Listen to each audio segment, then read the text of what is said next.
Good afternoon, everyone. I see we have about 130 people who have signed on this afternoon, but maybe we'll get started with a tight start here at 1 o'clock because we have a very full afternoon.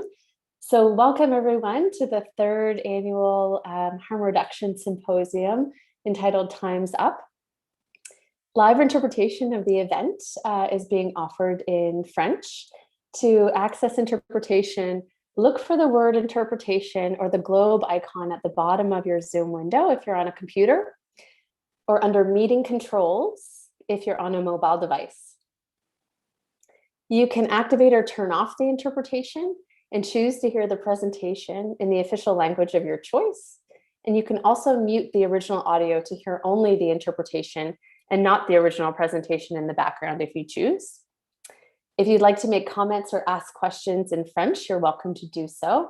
And our wonderful interpreter can move back and forth between both of our official languages. The organization committee for this symposium includes members of many sectors and organizations in the community, but together we are the Harm Reduction Task Force and Symposium Organizing Committee. And we're pleased to be back here despite, of course, our COVID-19 restrictions in order to keep momentum and the conversation going. Because as per our title for the symposium today, we feel that time's up for too many and time is overdue for massive action in this sector. So your moderators for today are myself. I'm Dr. Sarah Gander, and Randy Hatfield from the Human Development Council will also be helping moderate today. We'll be introducing and thanking speakers, but not reading their bios, as they're available in your package when you registered. Massive action. We will have a break in the middle intended for you to get up and stretch and move and grab some water, whatever means you're back to join us for the second half. So you're on a Zoom platform and cannot unmute yourself, nor are you on the screen necessarily if you keep your video off, but you're welcome to put your video on. Only the speakers can be seen when we're talking, and if you want to ask a question, you can do so in the Q&A. So not the chat, the Q&A, and we'll address those at the ends of the talk. If we don't get to your question, we'll be compiling those for the speakers and be able to have the answers to those available on the recording that'll follow this afternoon. And if the question is posed en français, like I said, you can choose the English translation button at the bottom of your screen at the time if you choose. So if you'd like to share this event on your socials with the folks who may have missed the sign up, they can watch the live stream and we'll post the link in the chat for you. You'll also see the last item on our agenda is our memorial for those we have lost. These names have been given to us, but are by no means inclusive, as this afternoon will be recorded and be available online. We invite you to contact our email address, which we'll also put in the chat, to add names that can be included later. And of course, regardless, if we don't get those names, knowing that those folks that we have lost are in our hearts, of course. So to kick us off this afternoon, we're all set to hit our agenda, which you should all have. We have Dr. Kim Barker. Welcome, Kim.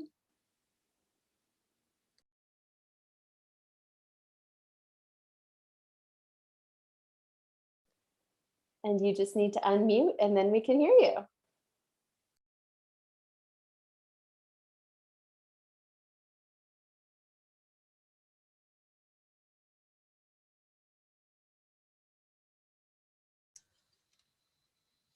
Kim, you have to go to the computer you're using and click the microphone at the bottom. There you go. Okay, sorry, can you hear me now? Yep, Hello? we can. Yep. Okay, super. My apologies for that. And actually, it's kind of ironic that I think I've said 3 times in a row now, can you hear me? Am I on mute? Can you hear me? And it makes me reflect that I think all of us who've participated in teleconferences and video teleconferences over the last year have said this a number of times as it relates to our inability to be in person and having those kinds of special in-person meetings. And it makes me think, if you can't hear my voice or couldn't hear my voice, it's amazing how those that are more disenfranchised, their voices have been dramatically muted over the course of the last year in the midst of an outbreak that we've never seen in this particular century. So I do think that this is very timely. I'd like to commend the working group that put this immensely challenging symposium together. It's so critical that it continue to happen, because we really do need to make sure that we're not on mute and that we are having our voices heard and representing those who perhaps are not having that opportunity for a voice. So a couple of things that I wanted to highlight here is firstly, a few of the things on this graph. You'll notice some data around the 172,000 users across Canada, with New Brunswick being second behind only BC, which is extremely concerning if we were to compare our policies and approaches and attitudes towards those that engage in using drugs in New Brunswick. And I think that's perhaps the most concerning portion of what we see in the healthcare system in terms of how we engage our patients and how we also disengage our time with them, and recognizing how important it is. The thing that I also really want to reinforce is that there's been a lot of effort in the last couple of years towards creating policies, particularly in the healthcare system and as well as in the community, around increasing harm reduction approaches in both the hospitals and also in the communities, as far as accessing the most importance of the needle exchange programs and so on.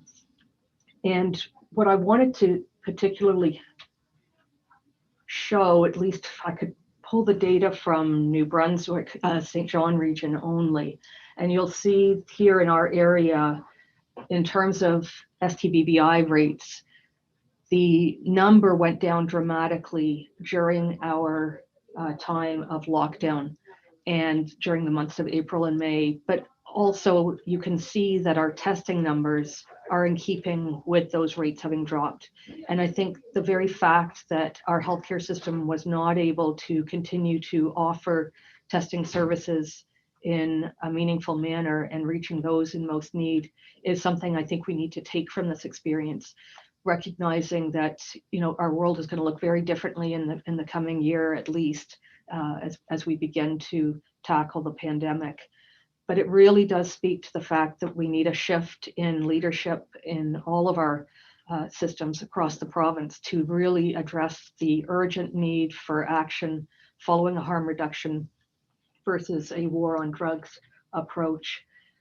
The other thing I think is important is that as a community, I think we'd like to think we're global leaders in a number of healthcare domains. And I think it's shocking when we look at our HIV and hepatitis C rates, and we look at the fact that as a nation, we'd like to think that we are contributing to the global sustainable development goals. And one of them is the elimination of HIV and HCV. And as we can see in the graph alone, some of the rates of HIV and HCV are captured within those total numbers, but it's extremely concerning what we've seen in terms of the outcome of the pandemic, including horrific rates of endocarditis being admitted into hospital with very poor outcomes, very complex cases. And I think all of this speaks to the fact that in the best of times, our population of people that engage in IV drug use and other substance abuses really have a hard time accessing the system. But now look at what happens when we run into a pandemic where they become an extremely left behind community. And so I'm delighted to welcome everyone to this really important symposium this afternoon, and look forward to hearing all of the other speakers, and just want to thank all of those that are participating today on this really important discussion. So thank you so much. Thank you, Dr. Barker. Good afternoon, everyone. My name is Randy Hatfield, and I'm helping Sarah sort of move things along and keep within some timelines. I'd like to call upon Harry Daly now from the Greater St. John Community Foundation to offer a territorial acknowledgement. Thank you, Randy. Hello, everyone. Before we jump into what's shaping up to be a robust and thoughtful afternoon, I think it's important to take a moment to ground us through acknowledgement and some historical context. For at least 12,000 years, 3 different Indigenous nations existed in this area we now call home. Today, St. John, where I and many of today's panelists are calling from, is located on unceded territory of the Wolastoq or Maliseet First Nation, but for generations has historically been an important meeting place for the Wolastoq, Mi'kmaq, and Passamaquoddy nations. Wolastoq Park, that overlooks the Reversing Falls on the west side of St. John, and I happen to be able to see out the window at the moment, is actually known to be one of the more prominent meeting places of these 3 nations. I think it is incredible that this meeting place also showcases the intersection of the physical characteristics of the land that still shape our identity to this day. The Wolastoq River, commonly referred to as the St. John River, the Bay of Fundy, and the vast land and forests of the maritime provinces. In the 1600s, the Greater St. John area began to see explorers arriving from Europe, most prominently France and Britain, with more permanent settlements beginning to take shape with the arrival of loyalists following the American Revolution. This included many Black loyalists as refugees. While freed from slavery in the US, these Black refugees continued to face harsh racism upon arrival and were forced to start new lives with nothing, many being forced to settle far from the city center in communities such as Willow Grove. The ancestors of these Black refugees give much credit and acknowledgement to the First Nations who lived in the area for supporting them and sharing their knowledge of living off the land. We now know that though there may have initially been good intentions behind the actions and interactions of our ancestors, in many cases, these actions and broken promises have had devastating impacts and systematically marginalized groups of people that continue to be perpetuated to this day. Since that time, this area has seen waves of people from around the world that have led each of us to be sitting here today. We each have our own stories of how we arrived here, some with long histories tracing back to the arrival of the Irish or other European settlers, others more recently being forced to flee their homes from countries such as Syria and Somalia, still others moving here for opportunity and education from other parts of Canada or from countries all around the world. I want each of us to acknowledge our own stories and recognize the fragility of this land and its historical context. And I want to encourage you to consider the dynamic and perhaps much different stories of the people in the communities your organizations serve. As we begin to explore some of today's topics, I would encourage you to reflect on the power dynamics and systems that our work perpetuates or calls into question. What questions we ask, how we ask them, who is involved, all have an impact on the stories that are created and the identities that form around these stories. And of course, even as we meet today as a group, it's important to reflect on the voices that will not be part of these conversations and why that is the case. Finally, I want to extend my sincere gratitude to each of you joining us today for your dedication that you have shown to improving the lives of all community members, regardless of race, ethnicity, language, abilities, gender, sexuality, or socioeconomic status. People do not need us to give them power. People and our communities are inherently powerful. It is our responsibility to work in a way that recognizes this. Thank you. Thank you, Harry.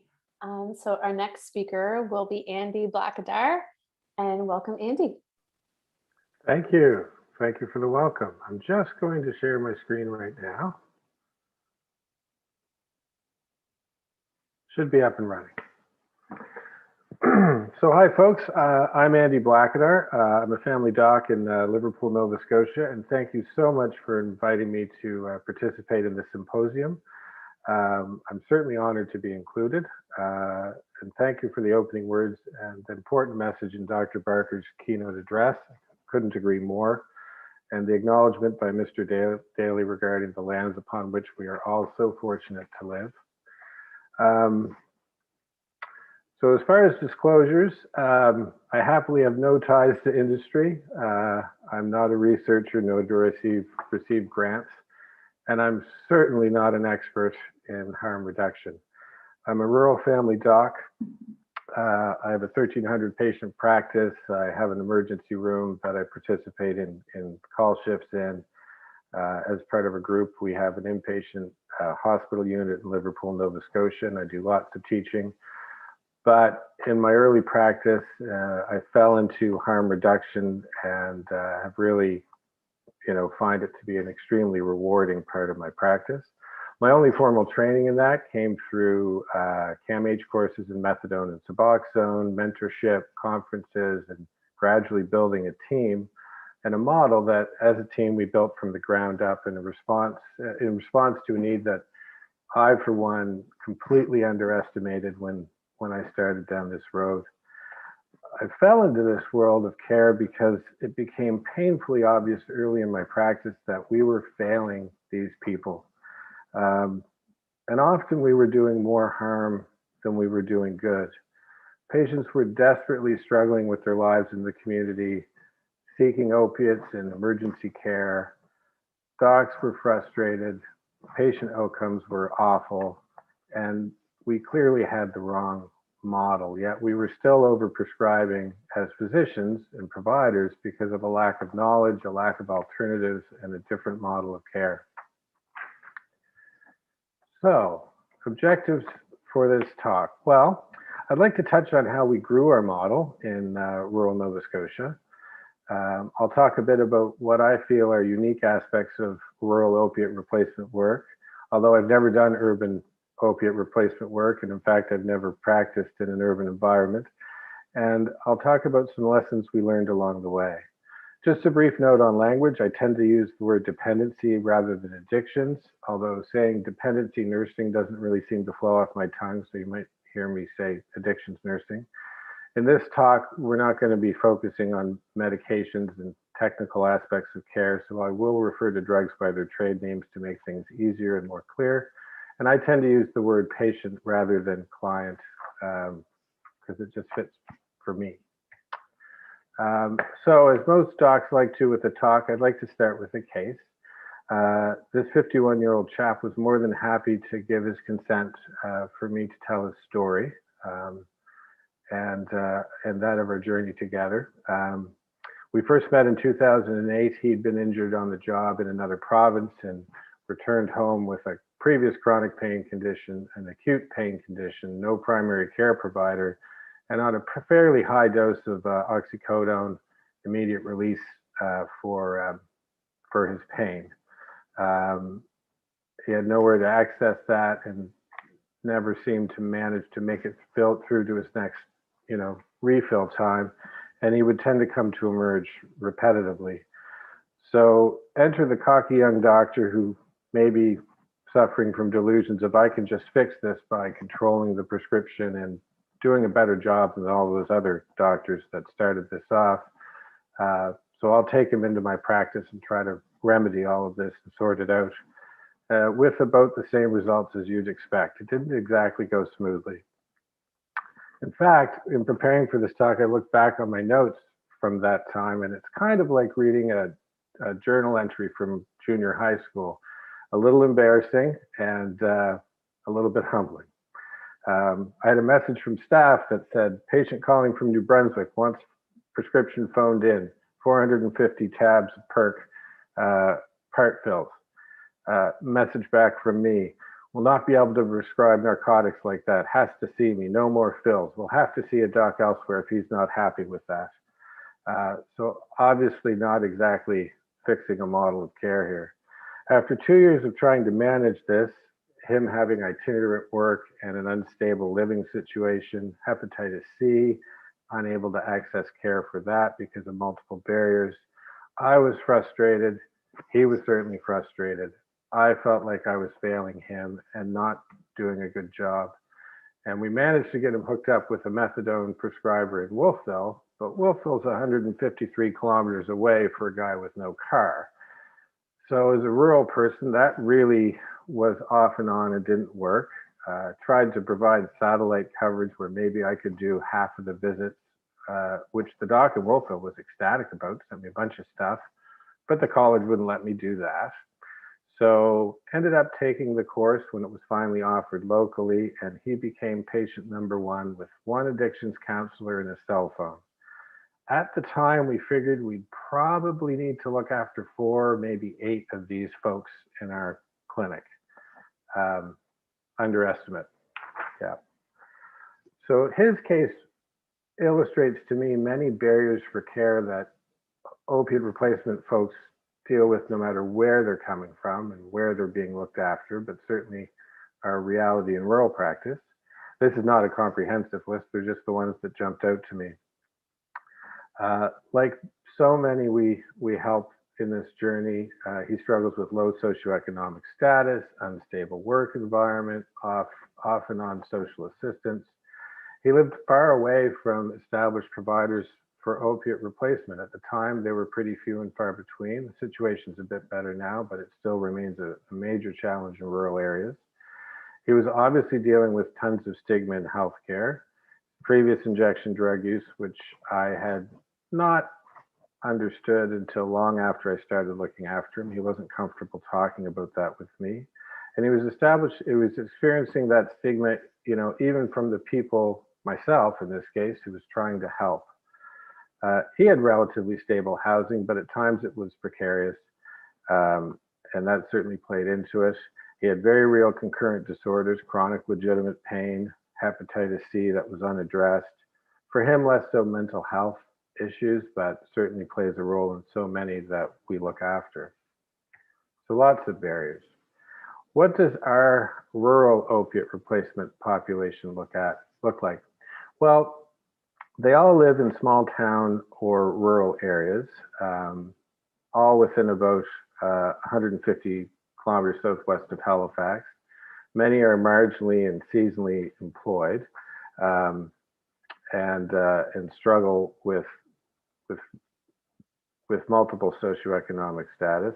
Essentially, all of our folks started using opiates as prescription drug use, and that would either be obtained through a physician for a healthcare problem or from, quote, street use.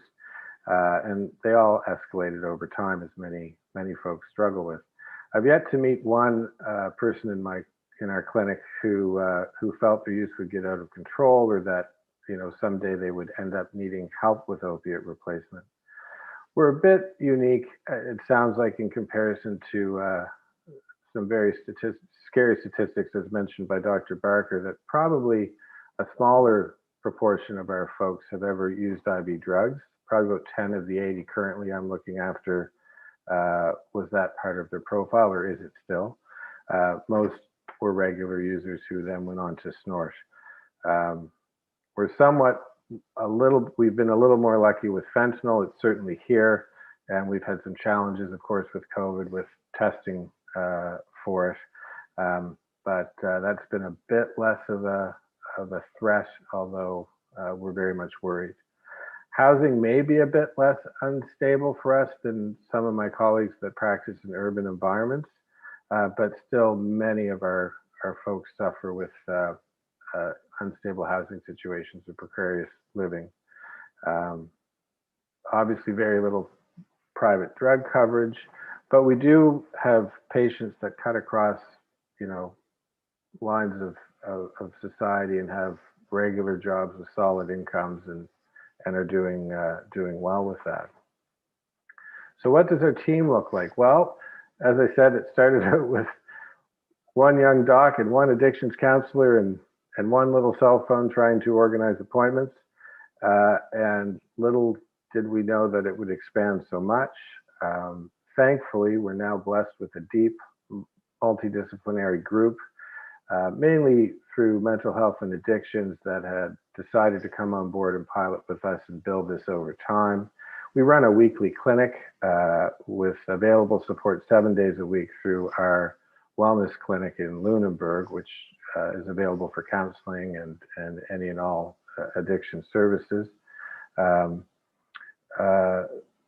So these are the roles that we have on a weekly basis in our clinic, and they're listed in no particular order of importance, except you'll notice last on the list is prescribers.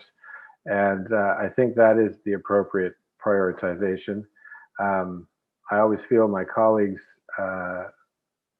bring as much or more to the table as I do, certainly, and definitely shoulder much of the load and carry us week to week. I'm fortunate in that I have a group of 2 docs who used to be residents of mine who have gone on to do this work as well. So they come down every other week. So we share that and do weekly rounds and try to keep things moving smoothly. What's our model? Well, patients that usually flow into our care in our rural practice, either through colleagues in emergency rooms if they've accessed and have been asking for help, or through the mental health and addictions process, they'd all receive an intake through our mental health and addictions team, who are the folks that work with us week to week in clinic. So it's pretty seamless. I'll get a call and say, we just talked to somebody yesterday. Do we have capacity? And if they're from our area of the province, we would generally say absolutely and try to make that work within a few days or a week at the most. Sometimes liaising with a prescriber about bridging so we can get them through safely until we can have them on board. You know, that tends to work pretty well. We usually see folks weekly at first, hopefully for a few days in a row if we're doing a Suboxone induction, which is our preference now that that's been such a game changer for care. And then we start spacing out visits, but we always have prescriber visits and team availability. So prescribers tend to see people weekly at first, again in a team setting, but our team is doing regular wellness checks too, as much as they can. If people have phones and are able to be reached, and we can touch base and see how they're doing. So it sort of works pretty well, I think, for a rural area, or I imagine it would be you could extrapolate it anywhere. We've really stepped up the wellness checks with COVID, especially where some of these encounters are now more done by phone. And so the wellness checks have been really important. And actually, I've been pleasantly surprised at how positively I hear from our patients that they're grateful for those calls and touching base and having a chance to make sure they're doing okay. I wanted to touch on patient goals and team goals. Probably my favorite part of the intake form that we use in our clinic is ask the question, what are your goals for your care? What are you hoping from your care? People often mention struggles with family, struggles with relationships, regaining employment, stopping interactions with the legal system and criminality. And they'll often mention that they want to be off opiates completely, and ideally very quickly, to have a, quote, normal life. And our team goals are often coming from a different place, a place of function and fulfillment, and trying to have or help people re-engage with their world and what's important to them, and find their sense of pride and wellness. And that becomes a great place for conversation. So if a taper's not going well and somebody has to go back up in dose and feel often really bad about that, or if there's a relapse, which happen obviously, it's not a failure. You know, you've done so well. Look at the journey so far. Where were we 3 years ago? You know, where are you now? And what kind of gains have happened? And often that setting those goals and talking about them explicitly really allows people a chance to work through that stuff, which we really enjoy. Lessons we've learned in our rural practice. Well, change is hard for all of us, right? But we certainly see way more positives happen than anything else. We found that consistency in team and the availability of multiple providers from different backgrounds really builds trust. There's nothing like an addictions worker who's walked the walk and talked the talk and been there and done that, sitting with someone who that might be the person they choose to open up to after months of treatment. It might be the prescriber, it might be the nurse, but having different faces and having those faces know these folks over time gives a chance to have those interactions. Trauma, of course, plays a role in all of our lives, and many of these folks have certainly had more than their share. And building a comfortable space where, on their own time and when they feel comfortable, allows exploration of that has been key. We need a lot of flexibility. Rural work in this way is a challenge. If your pickup day is on Thursday and it's the first week of lobster season in Southwest Nova Scotia, well, the clock stops when the lobster season starts down here. Travel and weather is an issue when people are driving sometimes an hour and 20 minutes to see me in clinic from further down the shore where we have less access. But at the same time, we found that folks really need a structured environment. They've come from a place often of such chaos.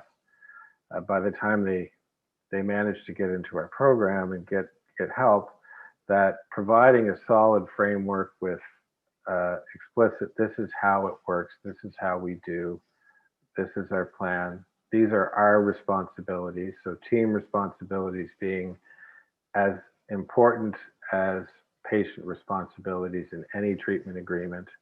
That kind of structure, I think, gives a sense of security and boundaries that people will understand and know that no matter what, they can come back and we'll figure that out. So what do we see for outcomes? Well, again, mainly positive, I must say. So families often heal and grow, certainly not always, but it's the most amazing thing to take a woman into clinic who's completely unstable with opiate use in an early pregnancy, get her stabilized quickly, work with her, see that baby come back to clinic, happy and healthy, and watch them kind of grow as you're looking after mom and sometimes partner moving forward. Amazing stories of people, employment. I just interrupted a guy 2 weeks ago when I tried to give him a shout to check in. He was busy on his IT college course, podcast or Zoom learning session, so I called him back later. A year and a half ago, he'd been incarcerated for a long time for very serious charges, and now the change is just amazing. And even with ongoing use, with folks that we would consider, quote, unstable in opiate replacement, often charges stop occurring, people stop going to jail, all of that, so even those that continue to struggle definitely do better. We've had lots of challenges. People disappear from treatment. We don't know what's happened. Had a couple of deaths linked, to our practice family. Unfortunately, while no longer under our care, but, very difficult situations do occur.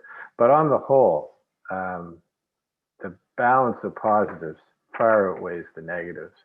Won't spend much time on this, but we're really excited to be offering things like monthly depot Subutex for folks that either don't have carries, or if you're a new start and you're a lobster fisherman, coverage is coming and there's a bit of an issue, but it's going to be really neat. And we've got a couple of patients with probufene implants who are doing super well, and that's a sort of a 3-month plan, and they're actually using it to taper and following up with us closely.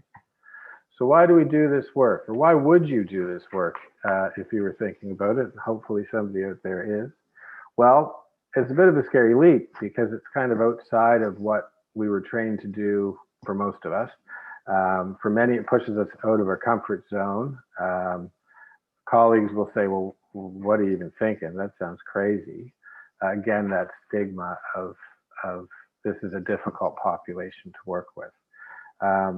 Of all the work that I do, and I love doing lots of different rural medicine, this is probably for sure the most fulfilling. The only thing I can think of that comes close is providing quality palliative care.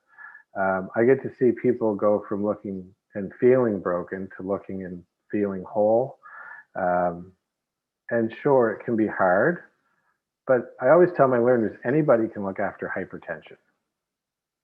This is a chance to look after people in a much more fulfilling way and really see the difference happen in front of your eyes and watch them do the work. So let's go back to our case. Well, GK still walking along his path with us. He's still daily witness. with the exception of COVID carries for a while when we were figuring that out. Still using intermittently, still inject sometimes, much less than he used to. Dose of methadone is totally stable, goes up a bit, goes down a bit, goes up a bit. Very easy communication. He'll come in and say, well, doc, pee's not going to be clean this time, buddy. And we have a good talk and we explore. Still has Hep C, failed interferon, and really was frustrated. And again, hard to engage the system rurally. And we're still putting out that line and still talking. Still shows up and he's still dealing with chronic pain. So that's my talk. I'd be happy to take any questions if there are. I'll stop my screen share.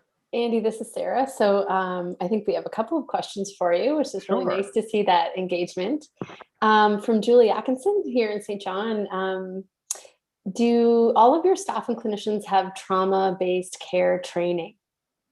So we have a master's in counseling counselor who works with us in each clinic, and our clinic nurse has that trauma-based training. Not all of the care providers do. But those people are in clinic every week. And what has been your sense? This is Jose Joliet. I hope I pronounced that somewhat close, Jose. But what has been the community perception of your clinic in terms of police and counselors, child and family services? Are you, I think the feel of that question is buy-in from the community, a sense of collaboration, or are there challenges there that you could speak to? So our clinic's actually operated out of our primary care practice. So the waiting room is the waiting room. So when people come to our clinic, they could be there for any reason whatsoever. It's really not been, there's been no community issues. The difference in the emergency room, there's virtually no, quote, opiate seeking in our emergency room. Child and family services by whole has been, you know, if they know someone's in a treatment program, I'm often writing letters to say they attend, they're coming, they're engaged. So I think that's been overall positive, though we've had situations in which they've become involved. Hasn't been a big negative, no negative community reaction per se. Yeah, and so I'll just watch the Q&A in case there's a follow-up to that piece that's more specific, Jose, but some nice compliments in the chat here and some camaraderie about the gratitude people have for working with a population who use drugs. And Daniel Price asks, in your rural setting, have you ever thought of trying any kind of safe injection or overdose prevention site? Fascinating question. Have not. Again, a relatively smaller injection drug using population where I'm working right now, at least to my knowledge. Be happy to see it happen. Not sure it'll be coming anytime soon, but yeah, I mean, I think, you know, looking at the needs across the country, oh my gosh, yeah, absolutely. Wonderful. Linda, I see your question there about describing the professionals in the clinic. I think Andy had a slide on that. I don't know, we do have time, so I don't know, Andy, if you just wanted to review again for those who have a similar question, who makes up your clinic again? Yeah, so on a Thursday morning, we'd have rounds before clinic. We've got a doc. If it's not me that week, I'll join just for continuity. We've got nursing every week. We've got an addictions worker every week. We've got a counselor every week. And when we're lucky, we have clerical to help us with the scheduling and organizing. So that's the team. They're all in other positions all the rest of the time, and they come together for this clinic weekly. So this is my question. Who pays them? So they're all people who work for mental health and addictions, except for me. I'm still a fee-for-service doc for all of my practice, pretty much except for emerge shifts. So like they're paid for by the mental health system, and what used to be a detox unit, which is now this wellness model where there's no overnight stay, but they do alcohol withdrawal treatment all day long, and you go to emerge if you need that kind of thing. So that team would come down and and provide this clinic time, but they're also available because they're back in that center on their other time. They're available for patient and client contact. So you have buy-in then from sort of government sector type or health authority type? We kind of snuck it because they started helping when I think we needed a little help, and then they really loved us, and then we kind of pushed for it and built it. There was never a formal proposal type thing, I don't believe, not that I ever saw, but we just kind of built it organically, and it works. Yeah, that's beautiful. I'll resist the urge to keep asking questions because you're sparking a lot of interest here. So Robin Kirkpatrick says, it sounds like you're using a strength-based motivational interviewing approach, which is great to hear. So a comment there. What types of assistance or support from various levels of government do you feel would most help your work? And Andres, I apologize, I don't want to mispronounce your name, but that's a comment there in the Q&A that people can see. So I think if I can keep what I have, I'd be ecstatic. Like this is working for us, and it's what we need. I think this is a good model. I think if we've got teams that are doing different roles that have some time that they could come together, we often have mental health and addictions teams with these skill sets that might be able to partner with prescribers who are also scared to jump into the pool. I could not look after this group of lovely people alone and do what else I do in the run of a week. It'd be impossible. So, in the same way that they're looking at family care networks of primary care providers, could we not have networks such as this for opiate replacement? And then you've got a supportive network of people looking after each other while we looked after other folks, right? And I see that working. I don't know that we need a whole bunch of new, just maybe we do our services a bit differently in some parts of in underserved areas, right? Yeah, and so I'm trying to kind of batch some of these questions too, like, Andy, this is amazing. And so just a reminder to the group that if we don't get to your, we've got lots of time, but if we don't get to your question, don't feel dismissed. We'll make sure we pull those for Andy to find a way to feed back to you. So Julia Stewart sort of doubling down on the buy-in from local folks and pushed it to community members. Are you getting any pushback from sort of just the community at large? Really never happened, no. Good, that's good to hear. It's been 8 years. You don't see it. Like there's someone's in clinic, like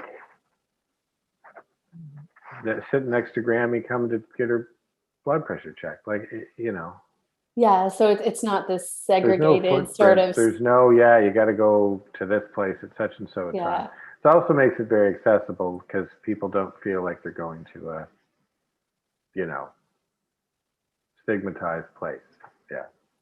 Yeah, I'll just offer Graham's question now. After mentioning, sorry, do you feel like you're on the hot seat here? Does this feel like an exam? This is great. No, okay. It's fine. Right. Fire away. Again, caveat, not an expert, right? So, well, an appropriate answer is always I don't know, right? Because I think we're all forging new territory at times here. So, after mentioning your experience when initially dealing with patients, we're very reluctant to. Pardon me, I just don't want to misread it. But after mentioning your experience when initially dealing with patients, was very reluctant to prescribe opioids. Do you feel that the culture has changed sufficiently to say other clinicians, oh no, and then it kicks me out, other clinicians are moving forward with harm reduction at an appropriate rate? Graham, if I have this right, I think, is everybody as progressive as you, Andy? Like, are we moving the needle with other physicians, given that, you were reluctant at first, but now you've come around? Do you think others are on the path as well? Well, I felt good. I just didn't know, and I didn't know how to do it. And certainly our colleagues, the huge change in how we practice locally around opiates, and that's great. But if the pendulum swings to be thou shalt be no opiates for anybody at any time, that's not a really helpful approach either, I don't believe. And so I think locally we broke down a lot of stigma in prescribers, and we're able to talk, and we meet every 2 weeks as a group anyway. So we can talk about cases and these issues and how we're moving forward and try to be a help around that. Lots of room to grow here as a profession. We come from a narrow segment of folks, and we have viewed this stuff culturally and in such a stigmatized fashion that it takes a lot to break that down. So we have a lot of work to do. I do see positive change. I'm an eternal optimist, so I'm hoping we can keep building on that. Yeah, and I'm just going to batch Kathleen's and Louise's here because I think they kind of continue on that theme. In medicine, at least, you know, when you have a fee-for-service practice, when you think about like the Medicare codes that are out there and the availability of, you know, making a living doing this work, but also the opportunity to still, you know, make a living even if appointments aren't needed anymore. So just being dynamic and thinking outside of the box and differently about compensation models so people can deliver quality care. That was Kathleen's comment, but also Louise's comment was like, how are we mentored and how, and maybe who are your mentors? So a comment about how do you make a living taking care of the social determinants of health and who paves the way for us, so we have some idea of what we're doing. I haven't got a sweet clue about billing whatsoever. I really don't. It used to be, when I started, it was the same as an office visit. So seeing a methadone patient was just like a kid with an earache. There were new codes put in place that sort of incent looking after this population, which has made a difference for sure, I think. I don't know. Well, it has. That's about all I know. Mentorship, my resident, who's then became staff and joined me in clinic, is actually far more experienced now than I am, which was super cool to see. So he's now my mentor, which is kind of neat because he comes down from Halifax and does a lot of work at Direction 180 and kind of up with all the cool kids. Yeah, the training, I did the course, and back then you had to mentor if you were going to get a license to prescribe. So the mentorship was kind of built in, and then you get the network happening because you've met the folks doing it. Then you can text them and say, listen, can I talk this one over with you and work through it. So I've never really felt alone doing the work. Yeah. Beautiful. I think you need that. Like, yeah. Sorry, I didn't mean to cut you off. It's so important, yeah. even just to commiserate and troubleshoot, because individuals are so individual. Absolutely, it's challenging, but as I said, very rewarding.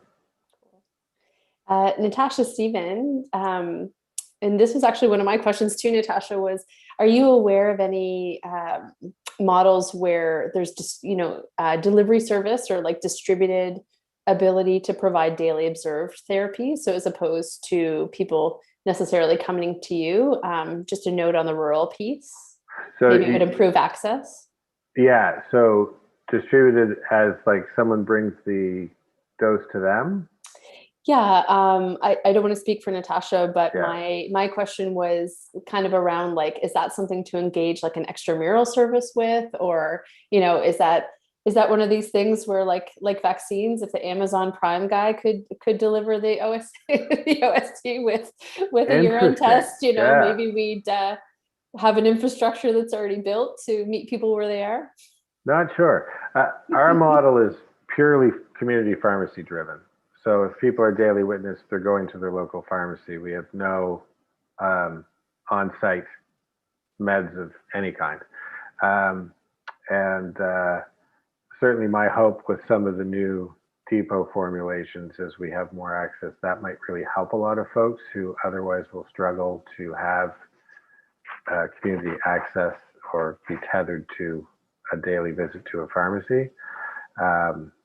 I really have never even thought of that other possibility. Like, wow. So again, though, challenges of geography in Southwest Nova, like, you know, also there'd be a lot of barriers for that working in a very spread out low population area. Yeah, you know, there's been a couple questions about how you've been able to, dare I use the COVID word, pivot during the pandemic, and and certainly even in St. John, as sort of a suburban population, you know, a snow day closes a pharmacy, or you know, restrictions mean that you can't physically go in for whatever reason. Do you want to speak to how you guys have been able to manage the last year? Yeah, it's been a bit of a challenge. Our family practice site is technically a health authority site. So even though I'm an independent practitioner, we have to follow all of the health authority guidelines. So that really minimized numbers through the door, especially in the spring when everything was beginning. So we really dramatically increased carries with close follow-up. Random urines couldn't really happen because you can't randomly show up like we used to do. We do have urine drop-off sites throughout our region where folks can go and do a urine for us with another provider, which works really well. So we've done a lot of that. We've done a lot of phone visits. We were doing weekly check-ins with everybody. And we surprisingly, and now we've kind of gone back closer and closer and closer to our normal, quote, model of seeing people more often.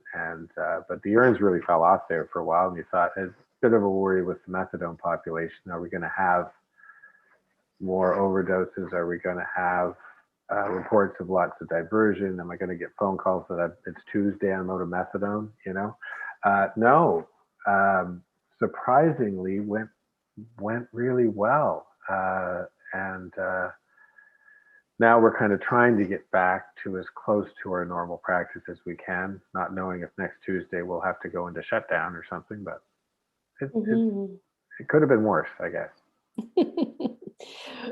Wonderful. So there's a few questions we won't get to there, Andy, just because we're at time. Feel free to jump onto the Q&A yourself if you wanted to answer those too, or I'll do my best to answer some of them as well. And I'll hand it over to Randy. Thank you, Dr. Blackadder. That went by very quickly. And Sarah, well done, deftly handling those questions that were coming in. We were wondering earlier if anybody would type anything, and the answer is yes, and a lot. Thank you so much for your presentation. It was a great way to kick off the event. And I'll ask now and turn the floor over to Sarah Davidson from the Fredericton Downtown Community Health Center.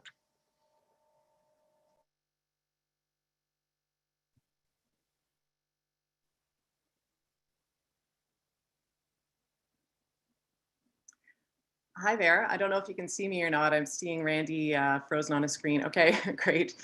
I'm going to, so thanks very much for having me speak here today. I'm really excited to talk. I do work at the Fredericton Downtown Community Health Center, but I'm also medical director of Riverstone Recovery Center, and that's what I'll be speaking more about today.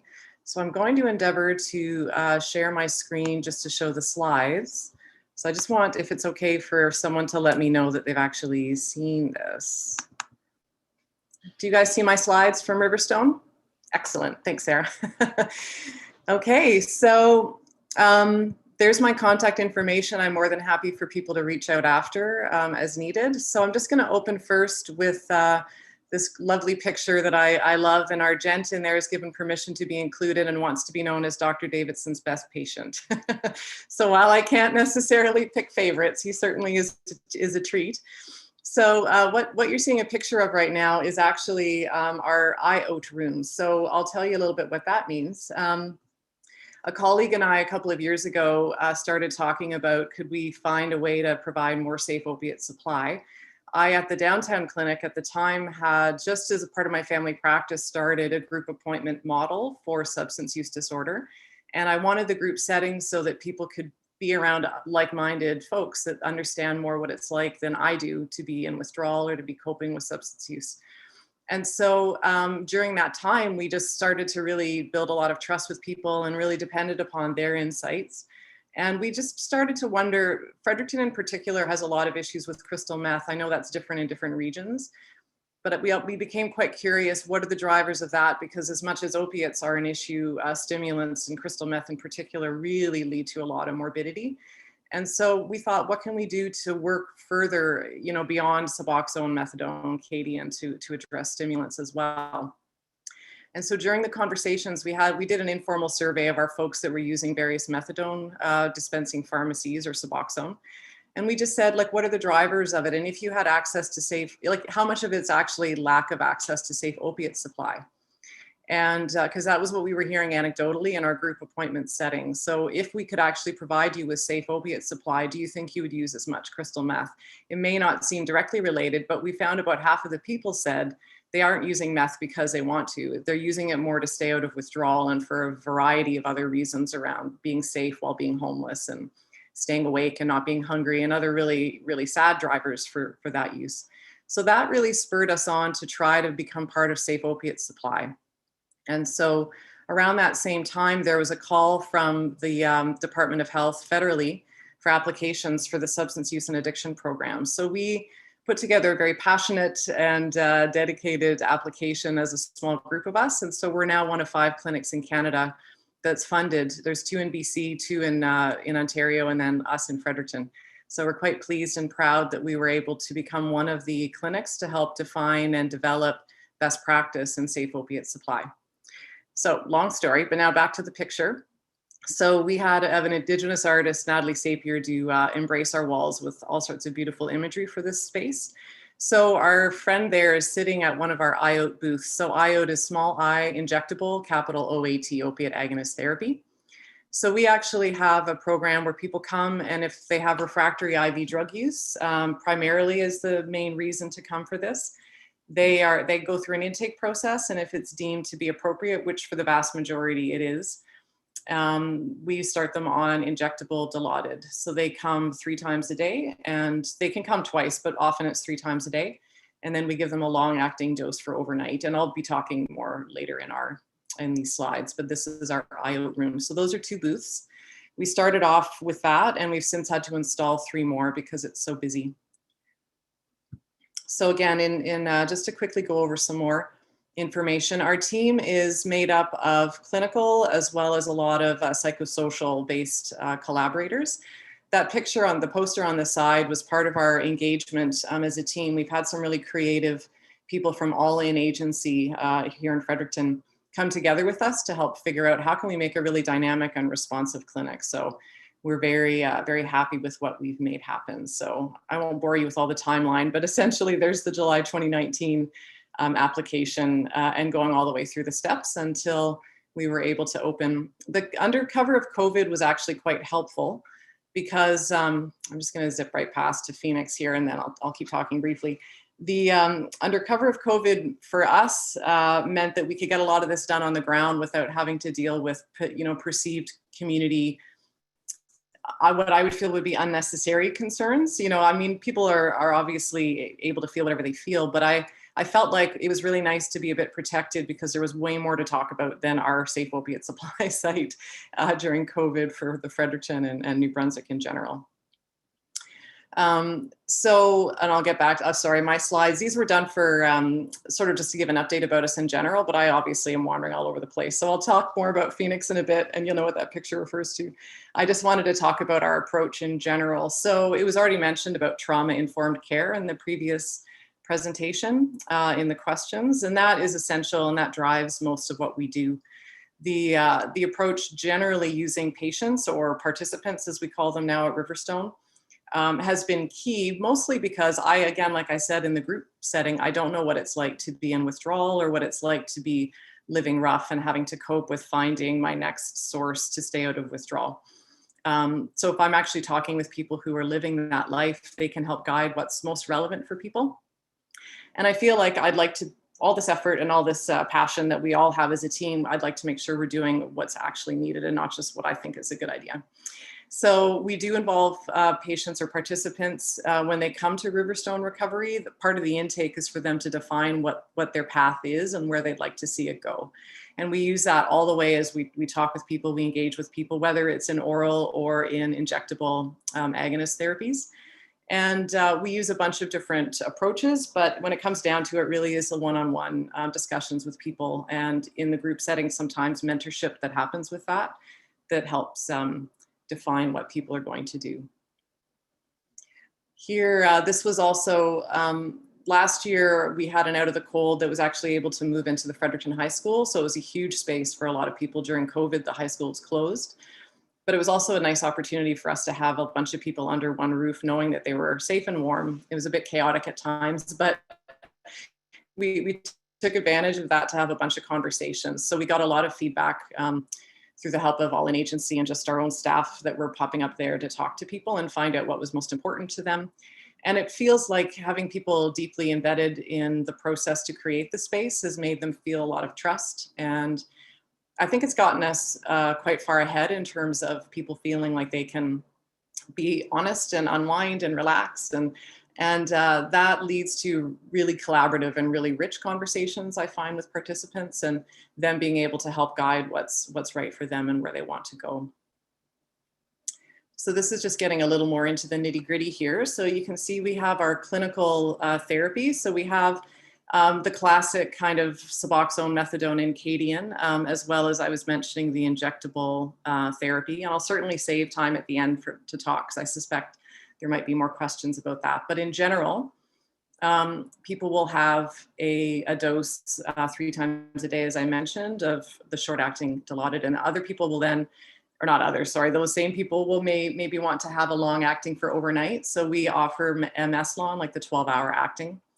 Cadian for potential for 24-hour coverage in the background. There's a few people that were on methadone that prefer to keep that as well. So there's some options based on preference. The next point there about stimulant agonist or antagonist therapies, we early on, again with the crystal meth being an issue, started to look at limited, but whatever we could find for evidence to help with stimulants. And so what we do now is we either provide dextroamphetamine as a daily witness medication at pharmacies. I don't do carries at this point. I just feel like we're still cautiously treading into relatively there's some studies, we're engaging on our own studies too, but I'm just, I guess, in the overabundance of caution, that is typically just daily witnessed. But people are finding it can be really helpful, and that would be the agonist version. If people have an organic history of psychosis, however, we do try to steer a little bit more towards what we call dopamine blockers. We find people calling them antipsychotics is pretty triggering, and most people don't want to be on an antipsychotic. So we try to, in our case, we're not using it as an antipsychotic, we're using it as a dopamine blocker because it seems to settle down that whole dopamine craving cycle. And so typically risperidone has the best evidence, but Abilify is handy because it can be daily witnessed only once a day. So for some people a lot of our folks are very precariously housed or underhoused, living rough. And so sometimes just going once to the pharmacy is easiest and not having to keep track of take-home medications. We also do a lot of screening for hepatitis C and HIV, and we do have some cases of HIV in Fredericton. Most of them are from the newcomer communities from countries where HIV is endemic. But hepatitis C is really, really quite high in our IV drug using population. And so this is a great opportunity to encounter and arrange treatment. We have a really good relationship with our local infectious disease physician.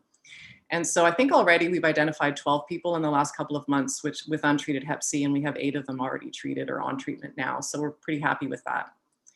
And then for wound care, vaccination, smoking cessation, things that are kind of peripheral to substance use disorder, we do try to provide for abscess care and hopefully eventually COVID vaccinating, that'd be great. Then the next part, outreach, that if you remember in your mind's eye going back to that ugly brick building, I call it ugly because it's a former Jehovah's Witness building and it was not built with aesthetics in mind, but it is providing an absolutely wonderful space right now as an outreach center. During COVID, we, as many of, I'm sure all of you saw the incredible vulnerability of people living rough and how impossible life already was, but how much harder it got under COVID. Especially the informal previous locations. Fredericton's a very small little city for those of you who know it or who live here. And so the number of informal places for people to just stop and sit, even like just to be able to go and get out of the heat in the middle of the summer or out of the cold, before was, coffee shops or King's Place Mall downtown, like a few handful of spots. The library is a great spot. But with all those closing, even the downtown clinic where I have my family practice used to be a real hub in the waiting room, but with COVID restrictions, we just couldn't have that anymore. And so people being outside literally 24 hours a day or leaving the shelters first thing in the morning until really quite late in the evening was just very painful for a lot of people. So we got a very small grant. The Canadian Medical Association provided to cities to deal with COVID emergencies for homeless people. And so we opened Phoenix Learning Center. It initially was a very small spot in the downtown right below Riverstone, but unfortunately the local businesses banded together and got us kicked out of that building because they really didn't like seeing homeless people. It's a bit of an issue we're having with downtown. I mean, it's a lot of places have that, so it's sad, but at the time, the building that you saw in the picture was for sale. So I actually put in an offer pending financing, not sure how I was going to finance it, but it was like, hey, let's get that one. And we've been renting it ever since and working through various stages to try to actually purchase it. So it's not guaranteed, but it's in the works. But for now we have, and Stephen Burns is a great citizen who does a lot of compassionate work here. And his wife was one of the Fredericton police officers killed a couple of years ago. And so he does a lot of work in her name. And so we're actually renaming it the Sarah Burns Outreach Community Health Center. And he's assisting us a great deal with that. That's a really long story about Phoenix, but it's just to share that the outreach, the ability to connect and provide a safe space for people, I think is part of our overall mandate. And in that, being able to provide just a really open door. Whenever people are ready to walk through and receive substance use disorder treatment, they can. But there's no demand that they do. But in the meantime, we still can engage, learn from people, learn what they need, and collaborate with community partners. Actually, the community kitchen's now feeding people out of Phoenix. So just zooming in a bit closer again to Riverstone Recovery. So we have a case management. So there's the clinical care, the medication care, but then there's also all the other psychosocial needs. So we do have access to affordable housing. I wish we had more housing, and we have access to the process to get lined up for it. And we're working also on providing additional housing. We're hoping to build on that Phoenix Learning Center building, some supported housing units. But in the meantime, we can at least connect people with workers. And then also transportation. We have social development as actually put one of their staff members every Friday afternoon at Riverstone Recovery. So it's great. People right on the spot can touch base about their check or about getting bus passes to be part of IOT and have a way to link in with their worker. So for being a community support and educational opportunities, we certainly have nursing students, we've had medical students and other learners come through. So that's always fun. We're also trying to really work collaboratively with all of the first responders or people that would find and encounter someone with substance use disorder in crisis. So we've worked with the ER along with the nursing staff there and the nurse manager to try to create a few questions people could be asked if they show up on the radar of someone, one of the nursing staff at intake or at triage and then at the initial assessment. And they all have our business cards. So basically they know to ask because they know that they can send someone somewhere. So we have had people cab down from the ER to have intake on the spot. So that's really great. We are open 7 days a week. So it does allow for really rapid access to care. We have a community advisory committee as well. And that includes someone from the ER as well as a police officer. So we're trying to work with the justice system as well. I just met with the chief of police. So we're trying to come up with how can we be in touch and integrated and reduce silos as much as possible. So again, our process, I already kind of alluded to it. We are rapid access. All of our staff are trained to do what we call a mini intake. So there's just sort of 4 initial questions that they can ask, to sort of see, are they going to be suitable to join us? And then they come back or even on the spot if they can, they do the rest, a medical and a wellness intake, and then a treatment plan is devised from that. Because again, I'm only part-time there, I go in the mornings for the first hour and we review everybody that's popped in the day before and start people on treatment as soon as possible. Saturday and Sunday, we don't really start people per se because it's a bit of a skeleton crew, but they know that on the following, as soon as the week starts, they'll be able to start on treatment. We do have an hour on Tuesdays for complex case management. A lot of it I'm trying to do I'm trying to algorithm myself out of the picture as much as possible. I think part of that is so that it can be standardized. People feel a lot of safety when they know they're being treated as fairly as anyone else. And so I think by us being very consistent in our processes and messages, that's helpful.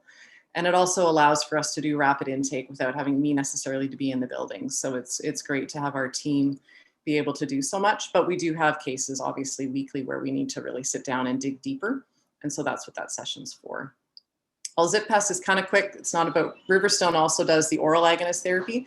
We just have a membership card, which helps people be able to know whenever they need to go for their urine screening. And we have a little sapling because we want people to feel like there's lots of potential for growth.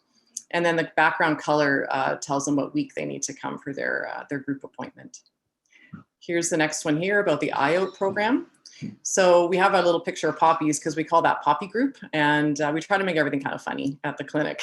And so we basically are just trying to define everything that we do. We try to document and then follow up and get feedback from the participants. Every Friday, we have a process where we do like a go round with all of the staff, and we just find out how did their week go. It's a debrief check-in, but also any process change. We do try to, as quickly as possible, implement those because we're learning on the spot. Under our process, you see just criteria for the program. Basically, again, like I said, refractory IV drug use is the main one. And then safety. We need to know that their use in the community, what it is, so that we can estimate what a good starting dose would be. We do have everything very standardized though. So unless usually people do meet that threshold if their use is of any significance. If it's not, then we do try to talk about alternates to the IOT program. But a lot of it comes down to what's best for the person. We do a COWS score, which is the clinical opiate withdrawal scale when people come in for a pre-assessment. And that's just to see how much withdrawal they're in. That helps us know how we're doing on our dosing. And then there's the Passero over-sedation scale that's done after their dose so that we can tell if we've overshot it.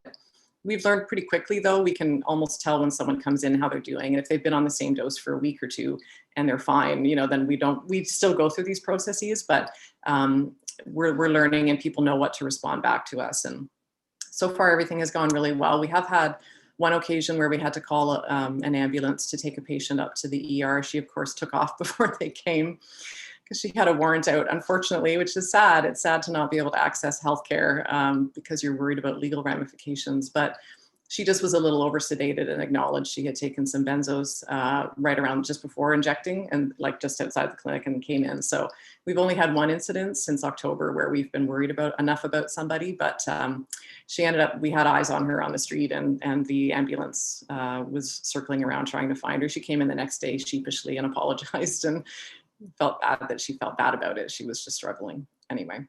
But so far so good from a safety perspective. This was prepared from we have quarterly reporting for the feds. So this was actually as of December, all of these numbers, but essentially we're closer to 200 people in our treatment. And we've had a few thousand visits to the learning center and there's the showers and the meals and all that stuff. So, but we feel really happy about everything we're getting done and just want to keep going. So lessons learned, again, we can talk more and I'd love to hear what other people are noticing during COVID, but or just over the last little while. There's challenges about being opening, but I guess it's been really good being under COVID. We felt like we've been relatively protected to be able to define what we need to do. I think probably, so I'll go to where to grow from here. Here's a lovely picture of one of our other peeps who has given permission for this to be included. We just want the walls to be as welcoming as possible. Our peer mentorship program is it's up top. You can tell it's one of the areas that I feel is really important, but it's also one of the areas we've struggled with. And that is to sort of help build the capacity of people in the program. Like I've mentioned, informally, we have peers talking with each other during our appointment setting, but in a more formal way, we have staffing of people with lived experience because that's really important. But we need to find ways that we can actually help people who maybe struggle with the stressors of being in this role and to do better follow-up support and management of what does it mean to have peers and what does it mean to be in a really nimble agency where we're trying to work as fast as we can and turn on a dime, but yet at the same time, we need to be taking care of everyone's mental health in a really robust way. So we're actually, our next quarter, we're really focusing on our wellness and empowerment program and how how to better support our peers so that we can build.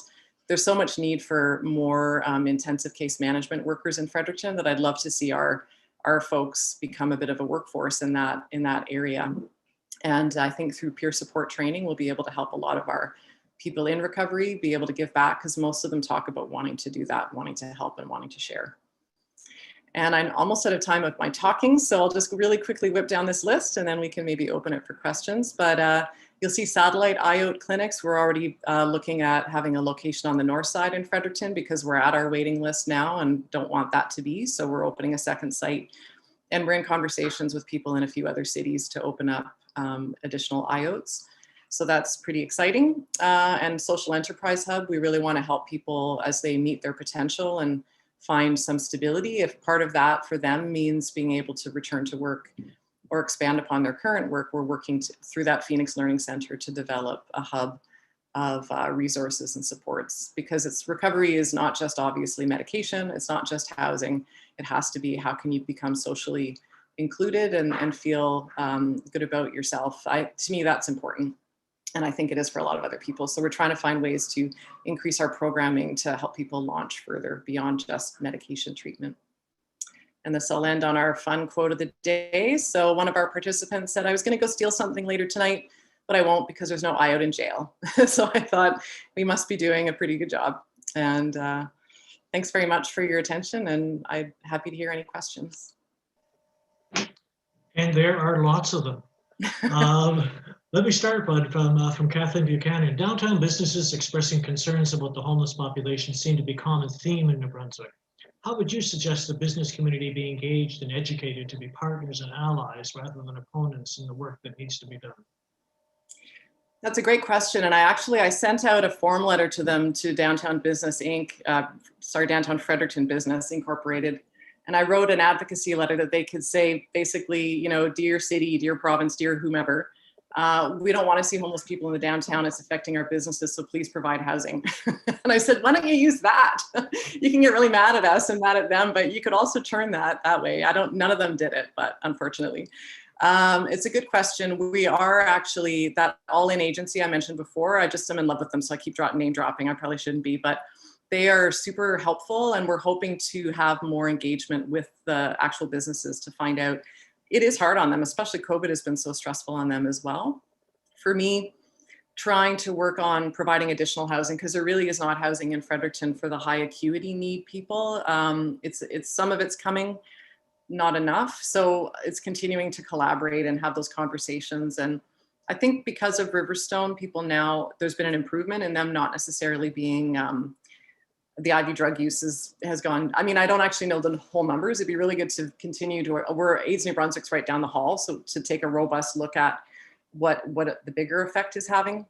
I know the people in the program are working quite well and word is spreading a lot. So I'm hoping that while we kind of reduce things and make them more into official healthcare settings, that will help over time. That's a really long saying. I don't know how to make the businesses act any better. Another one is a more technical question. I'll have to get your opinion. What are the differences between safe supply programs and IOTs? Well, it's a good question. I think that IOT is part of a safe supply program in that you're providing an injectable version of what someone's injecting on the street, but it's a known product and it's being done in a kind of fulsome dosed way. I know in other centers there are take-home doses. I know that in London, Ontario, for instance, one clinic is having, I believe they give 8 times 8 milligram of oxycodone for people to take to inject on their own discretion throughout the day. So there's that safe opiate supply where you can actually be just providing the opiates that are safe to take home and inject, versus IOT, it's done on site. I guess that's probably the big difference. The one thing I've found, and I've talked with some people, Crosstown Clinic in BC has been really big mentors for us. They're the first IOT in Canada. And one of the things that when we talked about in New Brunswick, at least, you know, heroin was never used. Fentanyl is not. I'm sure it's here and it's a big deal in small doses, but it's primarily diverted prescription drug medication that a lot of this is based upon. So it feels a little hard to then just dispense prescribed medication. So, you know, it's been a bit of a balance. How do we do this? How do we make sure people have access, but also not just perpetuate an existing problem. So that's why we're doing it in this particular way at this time. And hopefully we'll just create more locations so people can access it. Another question. Do dopamine blockers make you sad? Right, because you're getting rid of the dopamine? Yeah, that possibly. I mean, there is certainly a, potentially any side effect of any dopamine blockade is a reduction of, the sensorium is a bit dulled down. I guess it's a trade-off between the sadness of being in crystal meth induced psychosis. So it's a risk-benefit analysis. I suspect it could, like any antipsychotic, have side effects for sure. Thanks. Yesterday, the Minister of Health announced the Provincial Action Plan on Addiction and Mental Health Services, and the last of a dozen bullets was one that talked about an implementation of overdose prevention sites. What does that mean to you?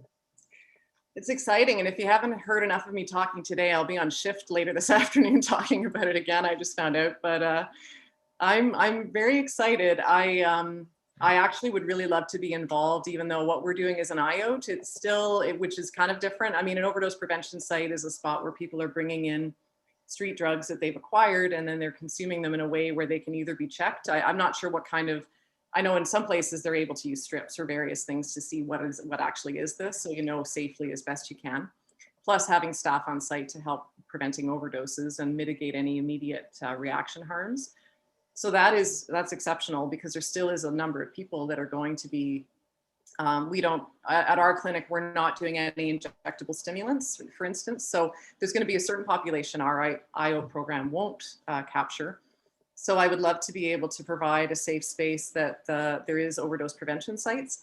To me, the IO program is sort of a continuum of that. So I would love to see, and again, I'm kind of pitching that, and would love to hear feedback from because there's a bunch of other health agencies that probably also would like to do that. So I could see collaborating would be great, but I would love to see it if potentially being able to be involved in a continuum where it could be IOT, because some people may not even know about the IOT yet because we're still pretty new. I would love if people are ready to have that access to injectable, and then it's covered and it's for sure safe. But at the same time, I think it's still essential.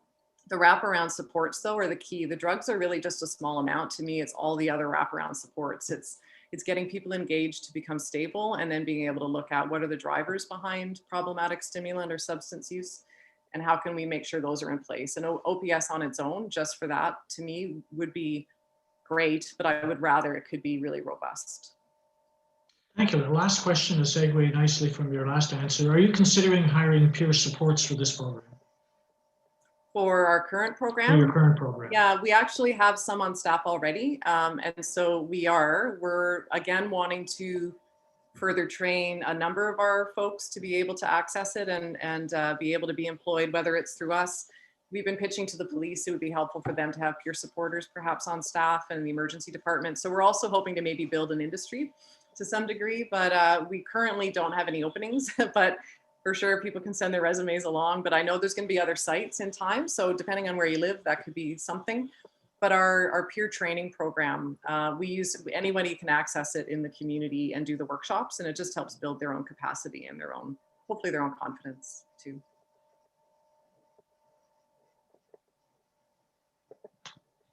Awesome. Thanks a million, Sarah. It's so nice to see you always, and the wonderful work that you're doing. And next up, we have Michael Silverman. Welcome, Michael. Thank you very much. You guys able to hear me? Excellent. Okay. So I'm going to talk about, now the title of the talk was Endocarditis, but as you'll see, I'm going to talk a little bit about for people who inject drugs, how the drug itself can affect the kind of infectious complications. So I'm an infectious disease doctor, not usually the kind of person who speaks regarding addiction issues, but infectious issues are a huge problem. Infectious complications are a huge problem with people who inject drugs. And I'll give you some examples of what we've been seeing. So I'm from London, Ontario, and this is what was happening. How did I get involved? This is what was happening in London back a couple of years ago. So in red is the incidence, the number of new cases of the rate of new cases of HIV in Ontario. And that was coming down, this is in particularly in people who inject drugs, but in people who inject drugs, the incidence was dropping a little bit across Ontario, but that makes up only about 8% of new HIV cases. The majority are in men who have sex with men, and less so in people, particularly immigrants from endemic countries. And London was a sleepy town that we had lower incidence of HIV compared to the rest of the province. And then around 2010, we sort of became similar to the rest of the province, and then something took off. And our rates rose precipitously starting around 2013, and we had a true outbreak. And in that outbreak, over 70% of all our cases were in people who inject drugs, which was very different than the 6 to 8% around Ontario generally. So we had a true outbreak. And so we started looking at why were we getting an outbreak?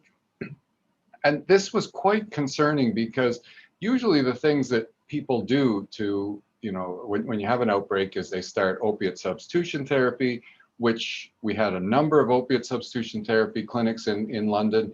And then of course, a provision of safe injection materials. And yet London already at this time had the largest per capita distribution of needles and of clean injection equipment in the country. So we were giving out at this point over 3 million per year when we had when our outbreak started. That's larger than the number in the Greater Toronto area. The only area that was giving out more was Vancouver, which was a larger population, but per capita we were giving out more than Vancouver, and yet we had an outbreak.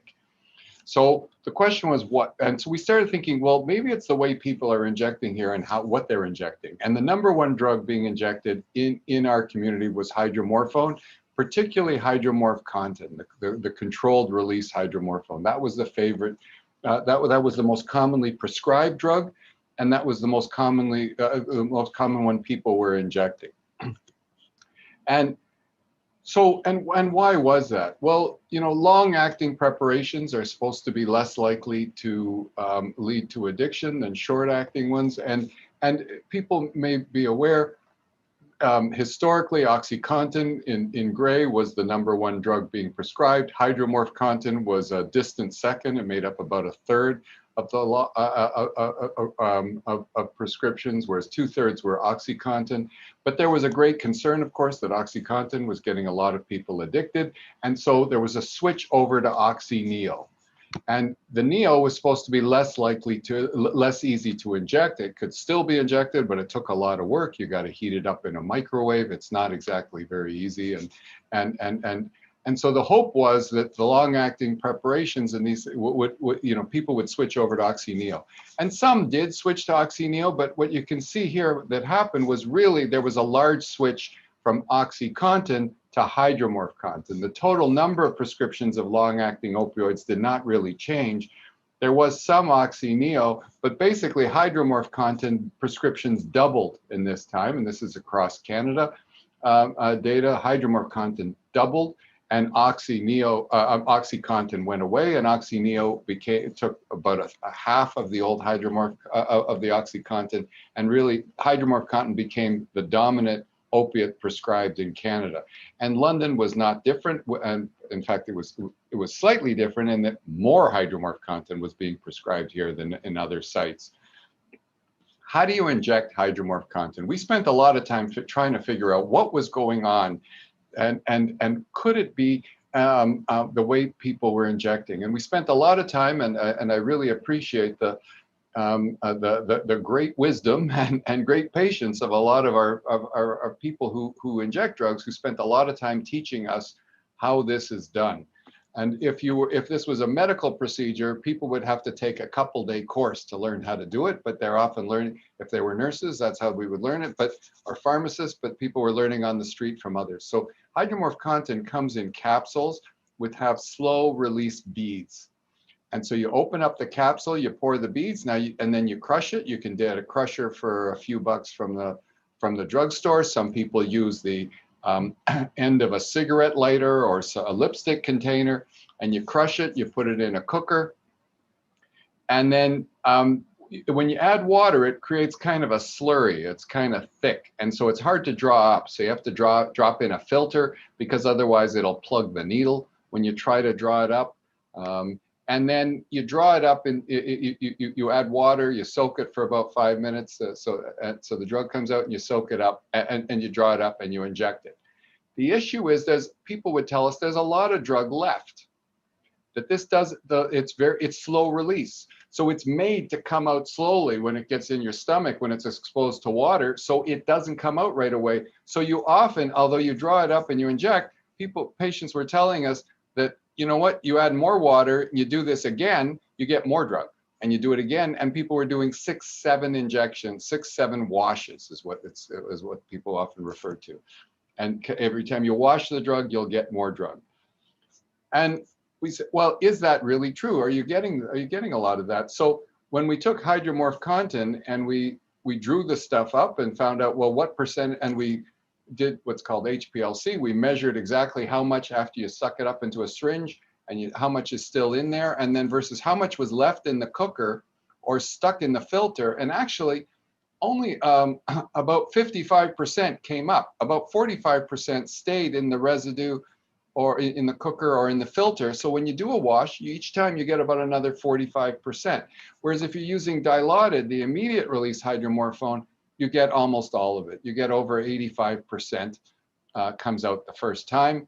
And really, it's not worth, most people say they don't bother doing a wash with Dilaudid because there's just not enough drug left. You don't get much of a high. But with the most common drug was 24 milligrams of hydromorph capsules. That was the most common thing people were injecting. The street value in London was running around $60. So if it's 45% of a $60 capsule is still sitting in there, that's about $25, $24 left in there. Most people, you say, well, don't use the residual, don't do it again. That's like asking people to throw $24 in the garbage, which most people with a good job are going to be hesitant to do. Never mind people living on social assistance who are struggling are not going to throw $24 away. So they're going to keep washing. And in fact, many people will make a deal. They'll say, I don't have $60, I've got 30, and you've got 20, and so-and-so's got 10. We'll put it together, we'll get a capsule, and I'll get the first couple washes, and then he'll get the third wash, they'll get the fourth wash. But of course, we would never share needles. But they will take turns on the washes, and whoever paid most, and we had sex workers who say, well, I paid the John by letting them have my second or third, letting them have the third wash. Well, could this affect HIV? Well, actually it could. Although people say they never share needles, and most of our patients almost never, because there's so many clean needles on the street, because so much is being given out by our needle exchange, it's not necessary.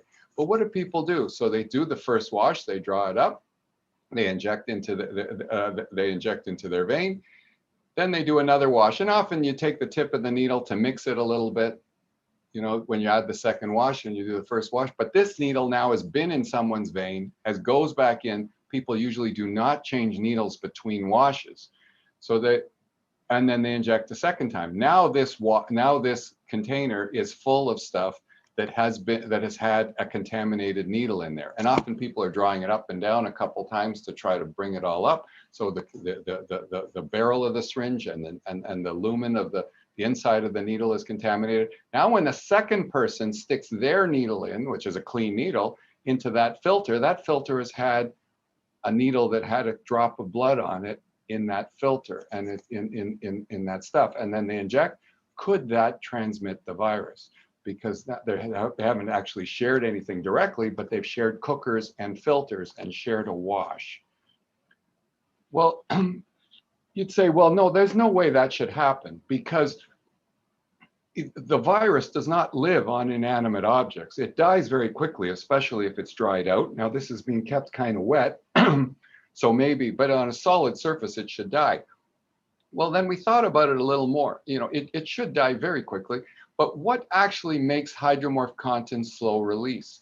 Well, we went through the chemicals that put it in, and there's the hydromorphone, that's what everybody thinks about, but what makes those beads slow release? Well, there's stuff called ethyl cellulose, hydroxypropyl methyl cellulose, microcrystalline cellulose, and I'll get to in a minute to gelatin, which is a protein, iron oxide, which is iron. But these things in green, these are all cellulose. And you say, well, what's cellulose? I mean, we get it. There's all kinds of cellulose. We get it in celery and stuff like that. But particularly methyl cellulose. But all these cellulose, that's probably not important. Well, actually it is. Cellulose is the main component when we put viral transport media. When you want to keep a virus alive and you want to stop the envelope of the part around the virus from dying, and you want to transport it to the lab so they can grow it in the lab when a doctor is trying to collect a sample, the main component is hydroxypropyl methyl cellulose. That's what we put in to keep viruses alive. And that's what this stuff is full of. So when they're mixing this, they're mixing it with stuff that keeps the virus alive. Well, does it really do that? Is the virus being kept alive in these cookers? So what we did was we did cultures and where we spiked it. So we added live HIV to the cookers after we with a wash, and how much stayed alive. So at 5 minutes, at an hour, at 4 hours. In green, as if there was hydromorph content, controlled release in there, just like I've shown you. You've added some, you've crushed it, you put it in there, you add some water, and you add some virus. How long does it last? Well, it's staying alive at 4 hours. If there's just dilaudid, well, and the dotted line is like not different than nothing, like that. Below that is not really significant. Dilaudid a little bit alive at 5 minutes, but really by an hour, it's not, you can't tell anything there. If we put in microcrystalline cellulose, it stays alive longer. And if it's just sterile water, it stays just a bit, but really beyond 5 minutes, nothing's alive. But because there's multiple kinds of cellulose with hydromorph controlled release at 4 hours, there was a lot of live virus still there, that if there weren't hydromorph content, that virus would be dead. And so, so the virus is staying alive in those cookers. And we thought, well, is that what's really happening? So we asked a bunch of, a large number of people who were kind enough to volunteer, who injected drugs, and 35 of them were HIV positive and 84 were HIV negative. And this is what's called a case control study. And so we asked them, do you share, I compared those who were HIV positive or HIV negative. And this is before we had talked about our results, and so people, or what our concerns were, and so people weren't aware what we were, weren't aware yet because we hadn't proven it yet, but we were looking into this. And third, we asked, do you share injection drug preparation equipment, so cookers and washes, cookers and filters? And if you did, you were 24 times more likely to be HIV positive than if you didn't. What if you only shared the cookers and washes, the cookers and filters, so the washes, but you didn't share needles and syringes? You say, I've never shared a needle and syringe. You're 22 times more likely to be HIV positive, almost the same. If you only share needles and syringes, no more, because it was very rare. People didn't share needles and syringes, and those who do share needles and syringes, that was usually they did it once. They did it very rarely, once in a blue moon. They were scared. They only did it when they knew that the other person was negative because the other person told them and they know this person well. Well, but you'd think that's very high risk. But they do this very rarely. On the other hand, when you ask people, do you share a cooker and washer? Oh yeah, how often? Oh, maybe a couple times a day for years. I've been doing that. So even if the risk is moderately small, if you've been doing this several times a day, or at least once a day for years with this, the risk of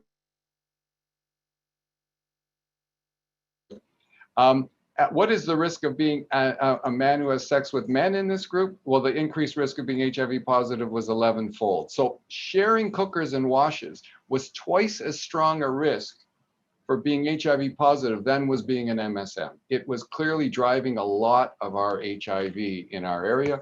Having stable housing was another thing we looked at, and that it was not protective or harmful. So then we started thinking, well, we can't tell people just don't share your washes because it's so much money. It's going to be hard to get people just don't don't pay attention, don't use it, because people would, when we talked about that, if I told you to do that, what would you say? I'd say you're crazy. Like, what am I going to do? I'm not going to throw that out, and I can't afford the capsule by myself, and we got to make deals. So we thought, what about if you cooked the wash? What if you heated it with a cigarette lighter? Now, lots of things, people, until it bubbles, and that usually takes, we looked at it, that takes less than 10 seconds. Now, many people heat a number of different kinds of drugs, but they did not take that the drug would evaporate and you would lose it, and that's what people said. So a lot of people didn't do it.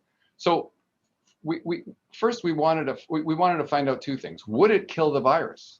So when we heated it just for 10 seconds with a cigarette lighter, how much virus was in there? Well, within, and this is just, it was less than 10 seconds, just until it bubbles, the amount of virus would drop by over 99%. Whether we did it on the first wash or the second wash, the amount of virus that we would pull up very quickly.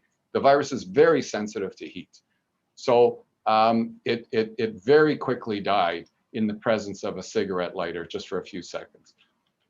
One of the concerns was, people said, but it's going to broil off the dope. And we had two concerns.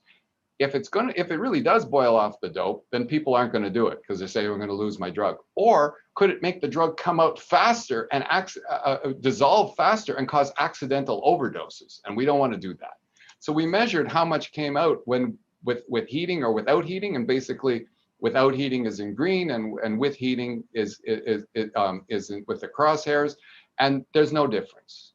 The amount that comes out, was not significantly different in any. You don't get more coming out, you don't get less coming out. It doesn't boil off the dope. It doesn't make it dissolve any faster. So it's not going to increase the risk of overdose. It's not going to make it boil off. So we started what's called our Cook Your Wash campaign. So getting everybody to heat it each time you wash, because someone may have contaminated it the last time. And we started that in the middle of 2017. And in the middle of 2017, our yearly numbers of HIV had gone up, and it fell precipitously once we started this. And our numbers have fallen. We haven't updated it with the 2020 numbers, but our numbers fell, and this is not the full year, but basically we're at the same rate as the rest of the province. So our numbers fell precipitously once we started getting people to cook your wash, and we have pretty good evidence that most people who were injecting hydromorph content were started cooking their wash. But if you're transmitting HIV, could this be transmitted? I think he's having internet issues. He might have just dropped. Shoot. Okay, you guys.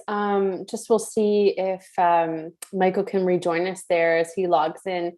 There's a question in French actually, and I think I get the point of it, Lucille. And it's where can I don't know if anybody knows the answer to this. She's asking where we could get a cooker like this. I think on peut also procurer ces cooker. So I don't know if anybody wants to weigh in on that. I see Duncan is typing an answer. So we'll see kind of what kind of timing we have for Michael to rejoin us. There's also those new cookers that work really well against this stuff, and they're sterile fit cookers where it's not actually a cotton, and you put your syringe at the end of it. So essentially they're in Montreal, they're out west. I don't know if you guys know what I'm talking about, but it's like a little thing you put on the end of your needle, and it's not, it's a very, very thin cotton. That way it doesn't get stuck up in it. Okay, Matt Bond, nice. Because Shay, one of our friends in Nova Scotia, or Shay, I can't even actually remember. Yeah, she was commenting there. I don't know if we can unmute you if you wanted to take a stab at that at all and talk about the cooking, because that was kind of a question that you've had during the talk. Casey, are we allowed to unmute Shay and let her have a minute? Yep, just give me 1 second. Diane just showed us one as well. Oh, there's Diane. I don't know if you guys can see Diane. Oh.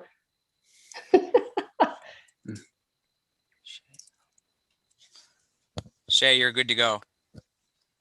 Thank you. Sarah, thanks. I'm in Alberta, but I'm with the I know, I'm sorry, I know I should know. I'm with the Canadian Drug Policy Coalition. I actually ended up with Yeah. 2 questions.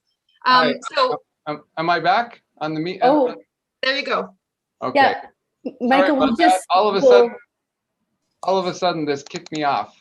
Maybe that was intended. Maybe that was a good idea. Maybe I was talking too boring, but I'm back. Can I continue? Michael, can I just we just had somebody who was unmuted who was just going to take a second we were chatting about the different cookers. One of the questions was how people could get one, and we had some folks in the crowd who were answering. So Shay, I think, take a minute or two to finish that thought, and Michael can gather his, and then I'll kick it back to you, Michael. So Shay, go ahead. The plastic cookers, some people really love them, some people don't, but they're certainly better from a perception of wastage. I think they've been in Vancouver or BC for probably 10 years now. And so for sure, if you wanted to get copies, I would just connect with Toward the Heart in BC and just get them to jet some out to you. There might be some closer, but I wouldn't know that. Matt may. And then the only other question I have for this panelist is actually what's the Hep C transmission related to all of this? Go ahead, Matt. I was just gonna say, some sites had them for quite some time in BC, but Towards the Heart campaign with the British Columbia Center for Disease Control is implementing them in all sites across BC, like in rural BC and whatnot. From my experience, people like them once they get used to them. I think change is tough for anybody who's using drugs. You get your habitual thing, but they definitely are a lot more effective. Awesome. Thanks, Matt and Shay. And sorry, I chickened out on committing to where I knew you lived, Shay. So thanks for your contribution. And Michael, thank you. take So it away. in Ontario, those little metal cookers that I showed you are the ones that are routinely given. Everybody, whenever they get needles, also get a metal cooker and they get a filter. I don't know about the safety of heating something with a cigarette lighter if it's a plastic cooker. So, because we only have metal cookers in Ontario, so whether there might be melting of a plastic cooker if you heated it, I'm not sure. It's a good question. So I was going to talk a little bit about endocarditis. So it's infection of the heart valves from injection of bacteria that hits the valve. It's got a very high mortality, unfortunately. From our data, it's about a third of people, if you follow them out about 2 to 3 years, will pass away, unfortunately, after endocarditis. And most of them, the vast majority, are not from overdose. They're from complications of the endocarditis. It's got a very high rate of major complications like stroke, the heart failing to pump adequately because the valve's not working, or getting bacteria flying either to the brain causing stroke or to the spine, which can cause paralysis. It can be a devastating disease. And in our community, almost everybody who injects knows somebody who's had endocarditis, and they usually often know somebody who died from endocarditis. Many people here are more afraid of endocarditis than they are afraid of HIV, because they'll say, well, with HIV, I can take a tablet and I'll be okay, but with endocarditis, I may never be the same again. So there was a lot of fear of it. And here we go. And now this is frozen. Oh my gosh, the computer was, oh, there it is. Okay, it's acting up. So in green is the number of hydromorphone prescriptions occurring per year in Canada. Number of prescriptions, and it's not so much just the number, it's the percentage of all opiates. So hydromorphone across Canada went from being about 15% of all opiates, that as OxyContin came off the market, to being over 50% of all opiates that being prescribed was hydromorphone. And in red is how many of all admissions to hospital, how many had endocarditis, and it went from all admissions of people who inject drugs, and it went from about just over 0.5% to almost 2.5%. So almost a 5-fold increase in the number of endocarditis episodes. And some people say, well, I don't know, I don't see it. It's just not happening here. And then we looked at, well, what's your rate of hydromorphone prescribing? So if you're like in Toronto and Ottawa, they're very low prescribers of hydromorph content, and they did not see their incidence rise. Now London and Niagara, Thunder Bay in Ontario, and Saskatchewan, and I believe in New Brunswick, and correct me if I'm wrong, there's a lot of hydromorph being used. And there, the incidence of endocarditis was rising precipitously. If you're in an area, and why is it being used more in one area than another? Well, a lot's what the prescribers are comfortable with, what they know, and what the community feels comfortable with. But if you're in a community where they're using a lot, your endocarditis rates, if it's a high rate user or a medium user, then your endocarditis rates are rising. And it's not about the total injection drug use. It's about what people who are injecting are actually using.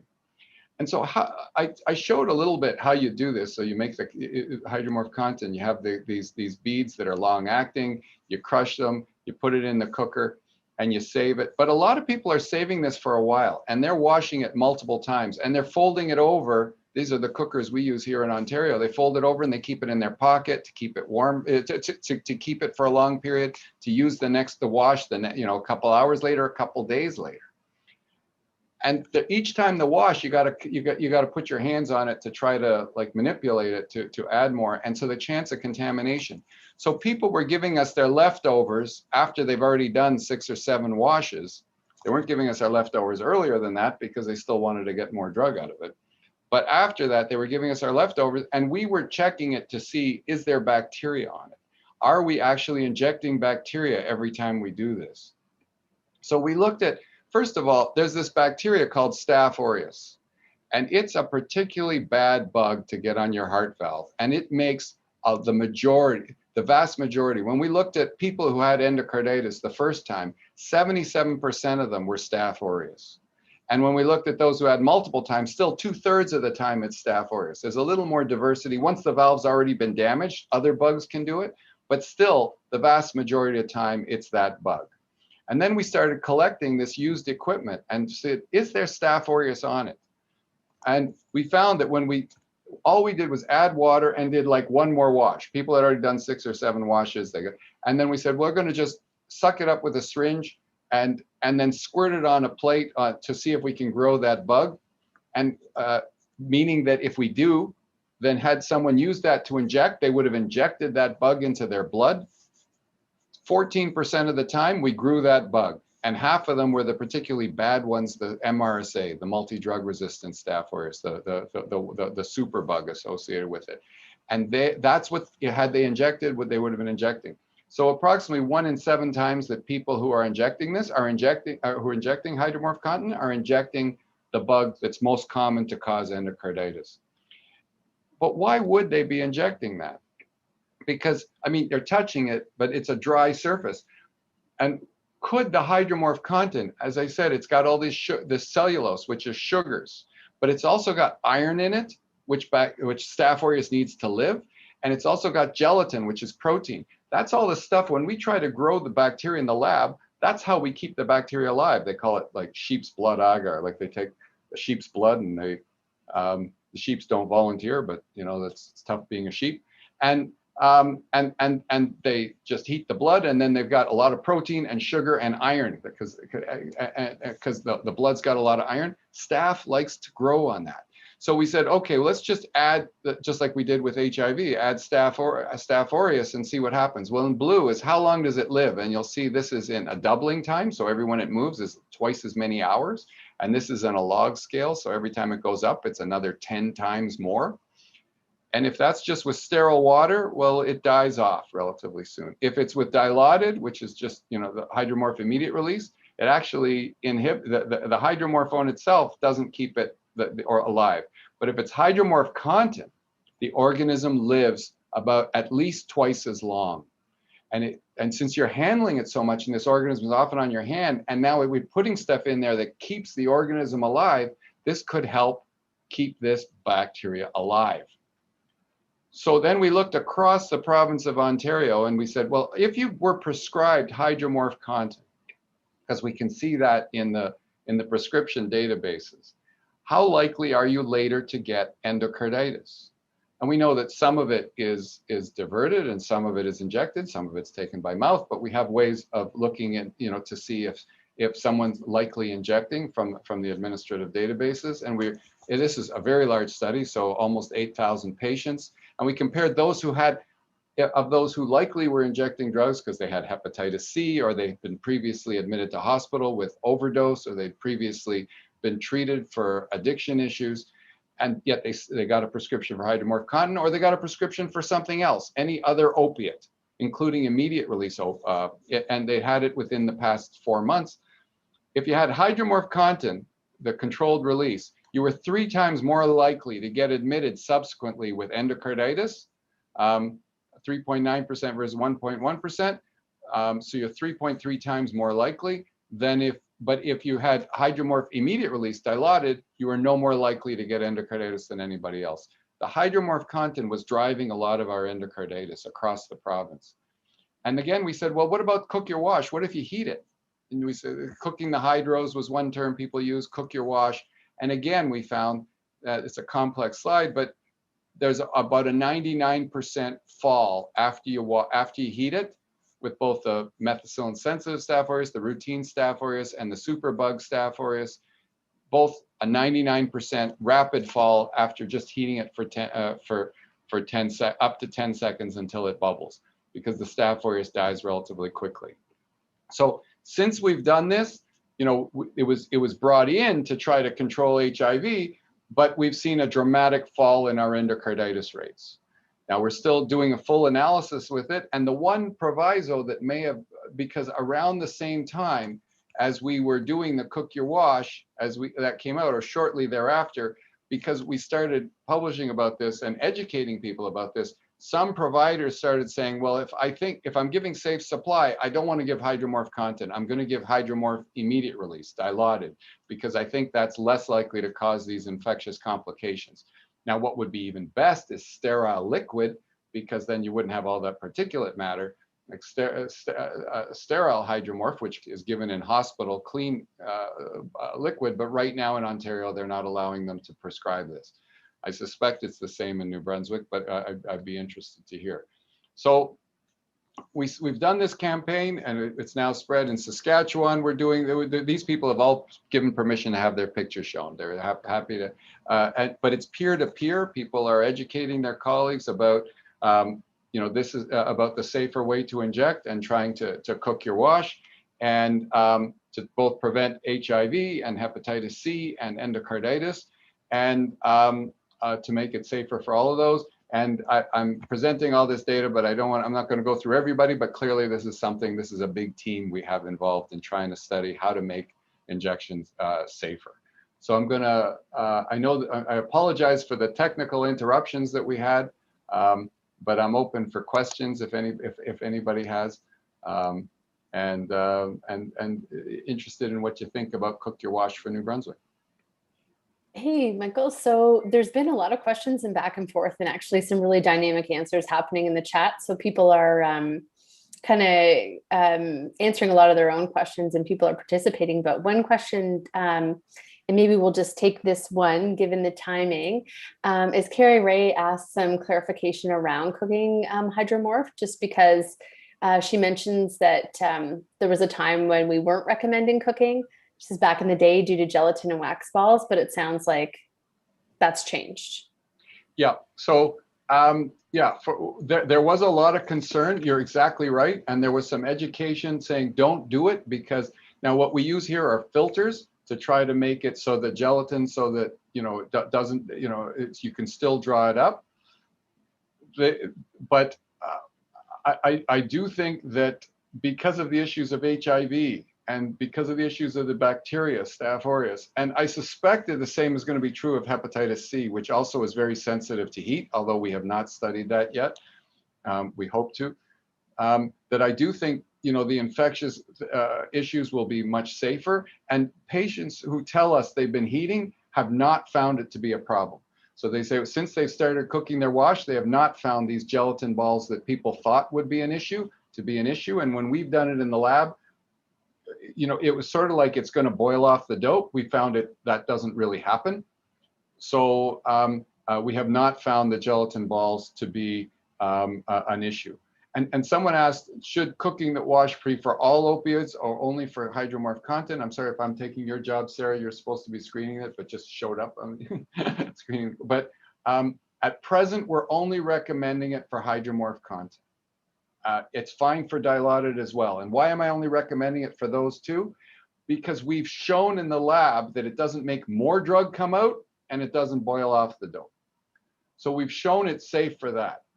Until we can do that with other opioids, I'm always worried that what if it'll make more drug come out and dissolve faster, and then there'll be an accidental overdose. And until we've shown that, we're hesitant to recommend it for other opioids until we've shown it's safe, but we have shown it's safe for those two drugs. Well, Michael, I'm going to hand it over to Randy in a second, but just to let you know that as we close your talk, we are working here in St. John to implement the Cook Your Wash. So thank you so much for educating us more on that concept. Yes, Dr. Silverman, thank you so much. That was quite an education. I've never seen the word interesting pop up more often in a Q&A or a chat session than this one. I think we all learned enormously, and I really want to thank you for joining us this afternoon. Thank you. For everybody else that's out there, it's time for a bio break or a coffee break or a refreshment break or whatever you want to, however you want to frame it. That's good until 3:10, maybe 3:15. We'll shorten up that welcome back few minutes, but let's take a 15-minute break and then come back. Thank you all very much.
Good afternoon, everyone. I think I'm on, and I'm back. And so are you, and welcome back.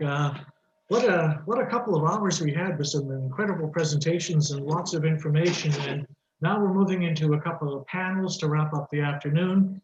I want to welcome back Matt Vaughn to St. John, who has been here, and I know he's joining us virtually here. Always interesting stuff to say, and I'm really looking forward to his moderating of the session about lessons learned from COVID. So Matt, welcome back, and over to you. All right, just 1 second here.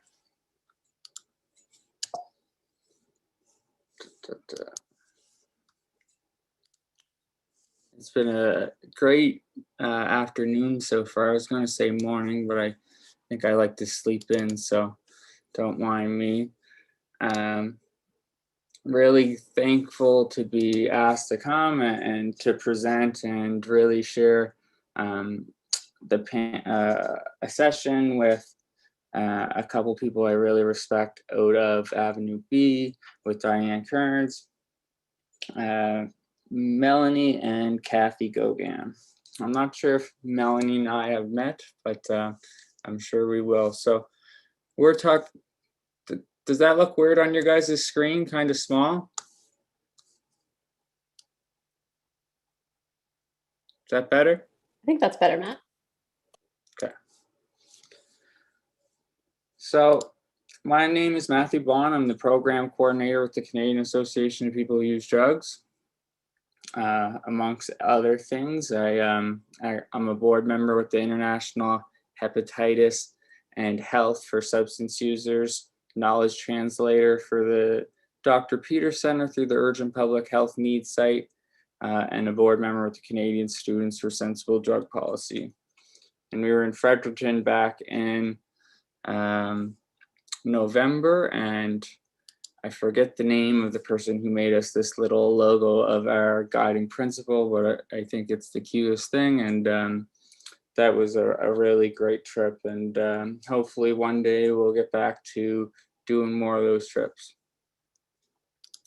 So before I do any kind of talks or moderation, I always like to do a land acknowledgement and a call to action, really. Today I'm speaking from the I'd like to acknowledge that I am presenting today from the Mi'kmaq, the ancestral and unceded territory of the Mi'kmaq people. This territory is covered by the Treaties of Peace and Friendship, which Mi'kmaq and the Wolastoqiyik signed with the British Crown in 1725. The treaties did not deal with the surrender of lands and resources, but in fact recognized Mi'kmaq and the Wolastoqiyik title and established the rules for what was going to be an ongoing relationship between nations. Honoring this treaty relationship through a land acknowledgement is just one of many steps that can be taken towards reconciliation, as outlined in the 94 calls to actions issued by the Truth and Reconciliation Commission of Canada in 2015. And I know I feel like sometimes we get complacent and sometimes we only do land acknowledgements, but if you have the tools to smudge and whatnot and to really learn other cultures, it would be great. So we at Kaput believe that every individual and every institution has a role in playing in making the needed changes to dismantle systemic racism and oppression against Black and Indigenous people in Canada and around the world. We think one action that anyone can take is raising your own cultural awareness, learning about other cultures, asking questions, reading, and becoming more self-aware. It kind of seems simple enough, but we have to go into this process prepared to be humbled at any point because we will make mistakes, because we are entering a lifelong journey. But we must keep an open mind and an open heart. Through this acknowledgement and the harm reduction philosophy, we commit ourselves to this lifelong work in creating effective change within our society. So we're speaking today, about COVID and the first wave, and I'm kind of wondering what wave this may just be something we live with, like HIV and other medication and other viral illnesses, but hopefully it's not. But I think one thing that we really all learned is that some lives just mean more than others, right? And us as activists and working within drug policy and harm reduction for years have been doing this type of work. And all it took was a pandemic to see billions of dollars of resources go into doing the same thing as what we were trying to do, just a different kind of crisis. And, just you kind of like letting that sink in and realizing that still today, there's still a lot, in some places more overdose deaths, but the focus is mainly on COVID, and I think even the general society is starting to see that there's been so many deaths, so much pain, so much trauma. So I think people are starting to understand that and starting to see it.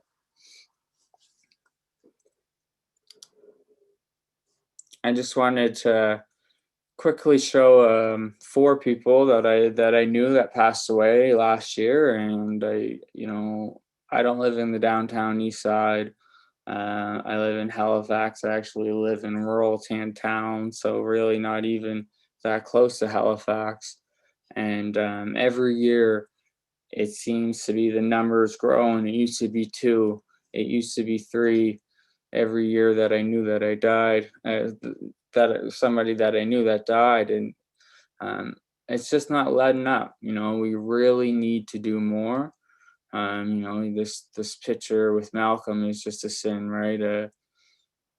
Like just had a 2-year-old. He was 24 years old, and makes it just you don't need to know every drug user who overdoses, but as somebody who uses drugs, you always have that feeling, and somebody lost a family member, somebody lost their father, somebody lost their brother, somebody lost a son, right? And we have to remember this. These are people, right? They're not numbers.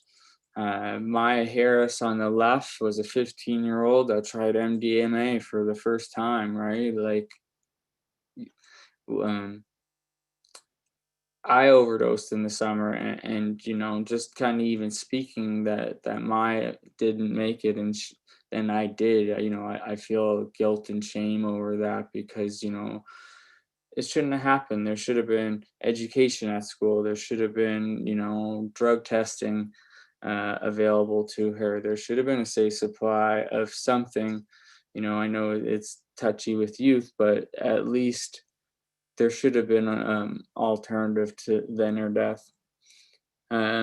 These 2 up on the top hand are probably 2 that I'm the closest with, and we're the most emotional. I have Matt Nicholson on the left, and he died just getting out of prison, and that's a huge issue as well. His tolerance was down. And right around the holidays, and I think that happens a lot, and that happened a lot even before the pandemic. And then Billy Fillmore, who passed away April 8th of 2020. And I like to just, say this because, doctors will do case stories and whatnot, but, we really need to put a face to the people who are dying, because if people are just hearing numbers, we're not going to affect them. We're not going to affect policymakers in the way that they need to be, feeling, right? They need to feel the hurt the same way we do. I overdosed in the summer in June, and I overdosed, and I truly believe this is because I was a white privileged male, but I also was able to be open about my drug use. And I guess what I mean by that, I started to work for an organization that it's in my contract. I will not get fired for my drug use, right? And I've never experienced anything like that in my life. And it gave me the opportunity to talk to my employer about what was going on in my life, you know. I'm not saying that it was always perfect, but, you know, a lot of times where I would lie, I could speak the truth, and I didn't have to carry that guilt and shame.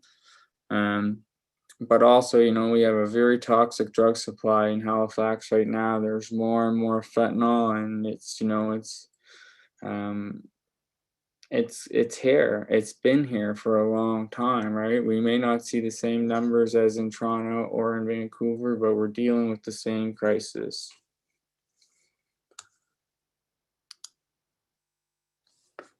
Can you guys still see that? My clocks? Yeah, but I wonder, Matt, if you try to like do the presentation mode of PowerPoint, then it might fill the screen more naturally for us. Do you know what I mean? Yeah, Matt, just go down in the bottom right corner. You'll see a little projection screen almost. If you click that, there you go. Okay, and oh, I'm sorry. I got a little poem I was going to read about my clocks. So, bear with me for my. Does that work? No. It's all good, man. Go for it. I lost my poem.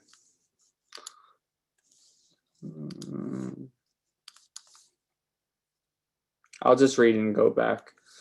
And, you know, I was just thinking here because I was, you know, this was supposed to be last year, and I really wish we all got to get together because this is my favorite. This is my favorite conference, and I'm saying that because I haven't been to Stimulus Shay, but it's definitely my favorite Canadian drug policy conference. So, but time's up. Too many people have died. Time's up. We cannot pretend like we don't know why. Time's up. We need a safe supply. Time's up. Without one, I know I will die. Time's up for presenting and talking. It's time for walking and marching. It's time not to say no. It's time to demand what we need or we will refuse to go. Time's up and we're all too young. We need more time. We don't want our life to not be done. And, you know, anytime I'm at one of these events, I always wonder if I'm going to make it to the next day. And I know originally Duncan and Julie and I were going to put a little timers throughout the thing, or it was an idea because, you know, in Canada, we have 14 people that die every day now. It was 12 back then. But, you know, these aren't clocks, these are people's lives, and we need more time, but that's the one thing that we can't buy. So we need to put our energy and resources into evidence-based treatments. A quick couple little resources before I go over to our panel here. Of course, in Atlantic Canada, we don't have drug checking, but I use this one a lot. It's called getyourdrugstested.com. If you contact them, they'll give you your mailing address, and you can send in a sample. So you don't really need to send in that much, it's 0.01 of a gram, and they'll send you back exactly what's in it. If you write down, they want you to triple bag it, and if you write down on a piece of paper what do you think the substance is, a description of the substance and where it came from, and your email address, instantly they'll give you results when they test it. This is how it kind of looks. You know, it was sold as white powder in Halifax, Nova Scotia. None of these ones really had any, you know, cocaine. a fentanyl analog, but nothing serious. But if you look at some of the results from out west, you'll really see the difference. Excuse me, Matt, do you want to just try to share your slides again, just because we've missed those last couple. Oh, really? Yep. You should have told me. I'm not going to interrupt your poem, man. It's beautiful. Okay. So you've seen the clocks. So you stop sharing your screen, Matt. If at the bottom of your green button that says share screen, if you click that again. Okay. I'm in the presenter mode, or there we go.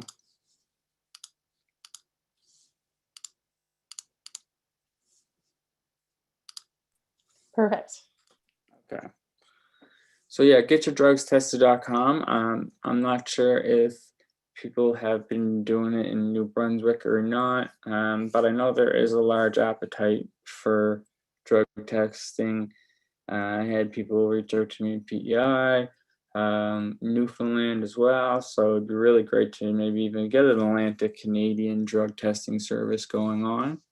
And I think it should be people who use drugs or people with lived or living expertise, really learning how to run these machines. And that way, you know, it just gives them another usable skill to put on their CV.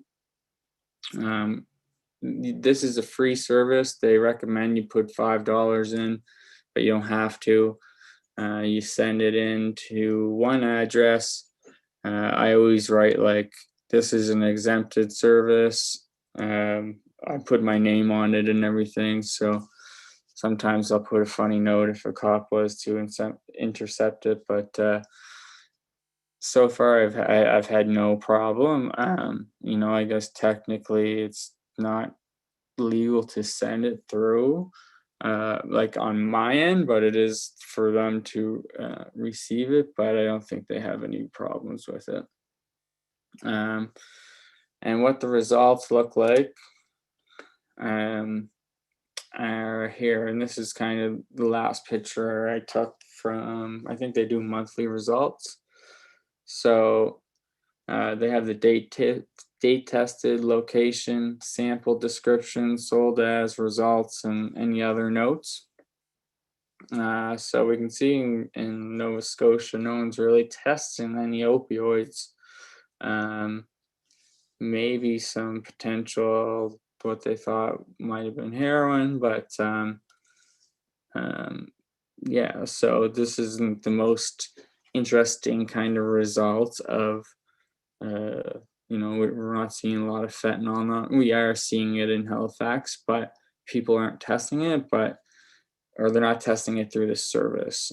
There's reagent testings, there's the dipstick testing, but you know, those ones aren't as effective. The dipsticks are only qualitative, they're not quantitative. So to have something like this in Atlantic Canada would go a long way. And I think if we put our minds to it, we could easily do it.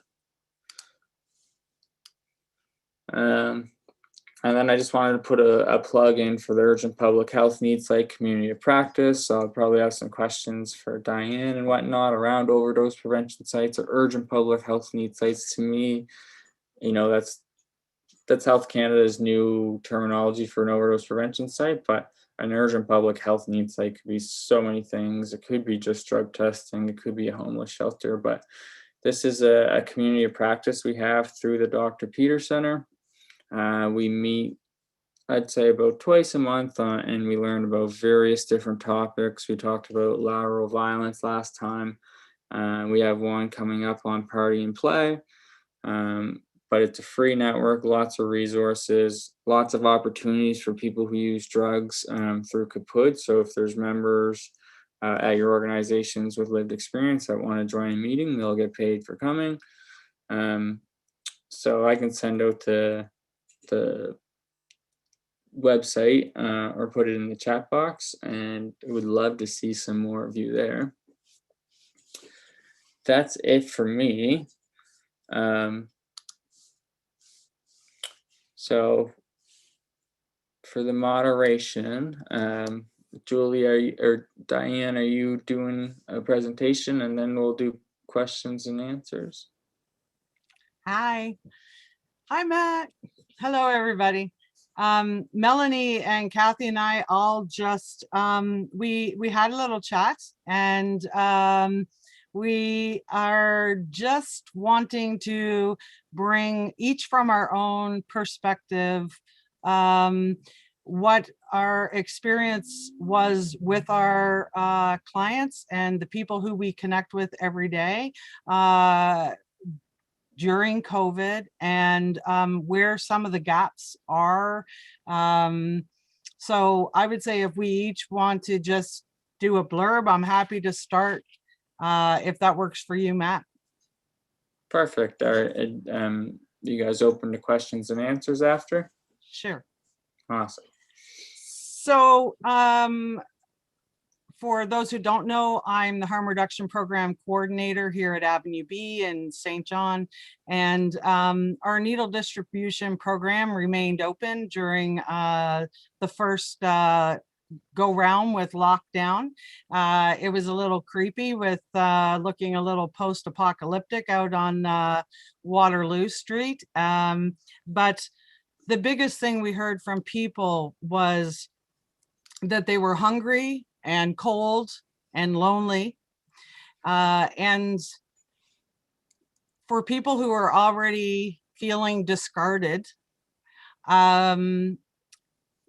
they felt more so because everybody locked their doors and went home. And for a lot of the people we see every day, there is no home to go to. So there were no masks, no sanitizer, no bathrooms on the street. Where do you go to use a bathroom when every door is locked down? How do you wash your hands when you're told the best way to protect yourself is to wash your hands, sanitize your hands, wear a mask, go home and stay locked up? You know, we asked them to do something that they were incapable of complying with, and felt like all of the people who supported them in their circle just up and walked away and left them, and they went home. So I think we're going to see some long-term effects from people who already feel deserted, feeling even more deserted. And we did have SARS and H1N1, and we've had some other experiences where we should have known that some of these things were going to happen and been a little bit better prepared. I think our experience for people who are using substances is basically that we've been lucky that nobody actually was COVID positive, because we would have had a catastrophe. We lost many people who were not able to access healthcare. But I think we just were really lucky that it did not get into our community on the street, and not because of any good planning, but rather people who are, you know, sharing substances or using together or even doing a deal in the alley are not able to maintain 6 feet, no mask. You know, it's just a really complicated situation. So I think luck had a lot to do with that we haven't had,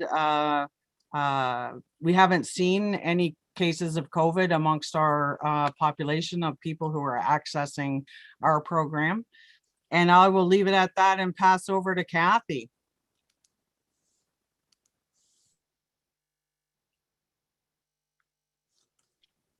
You need to unmute yourself, Kath.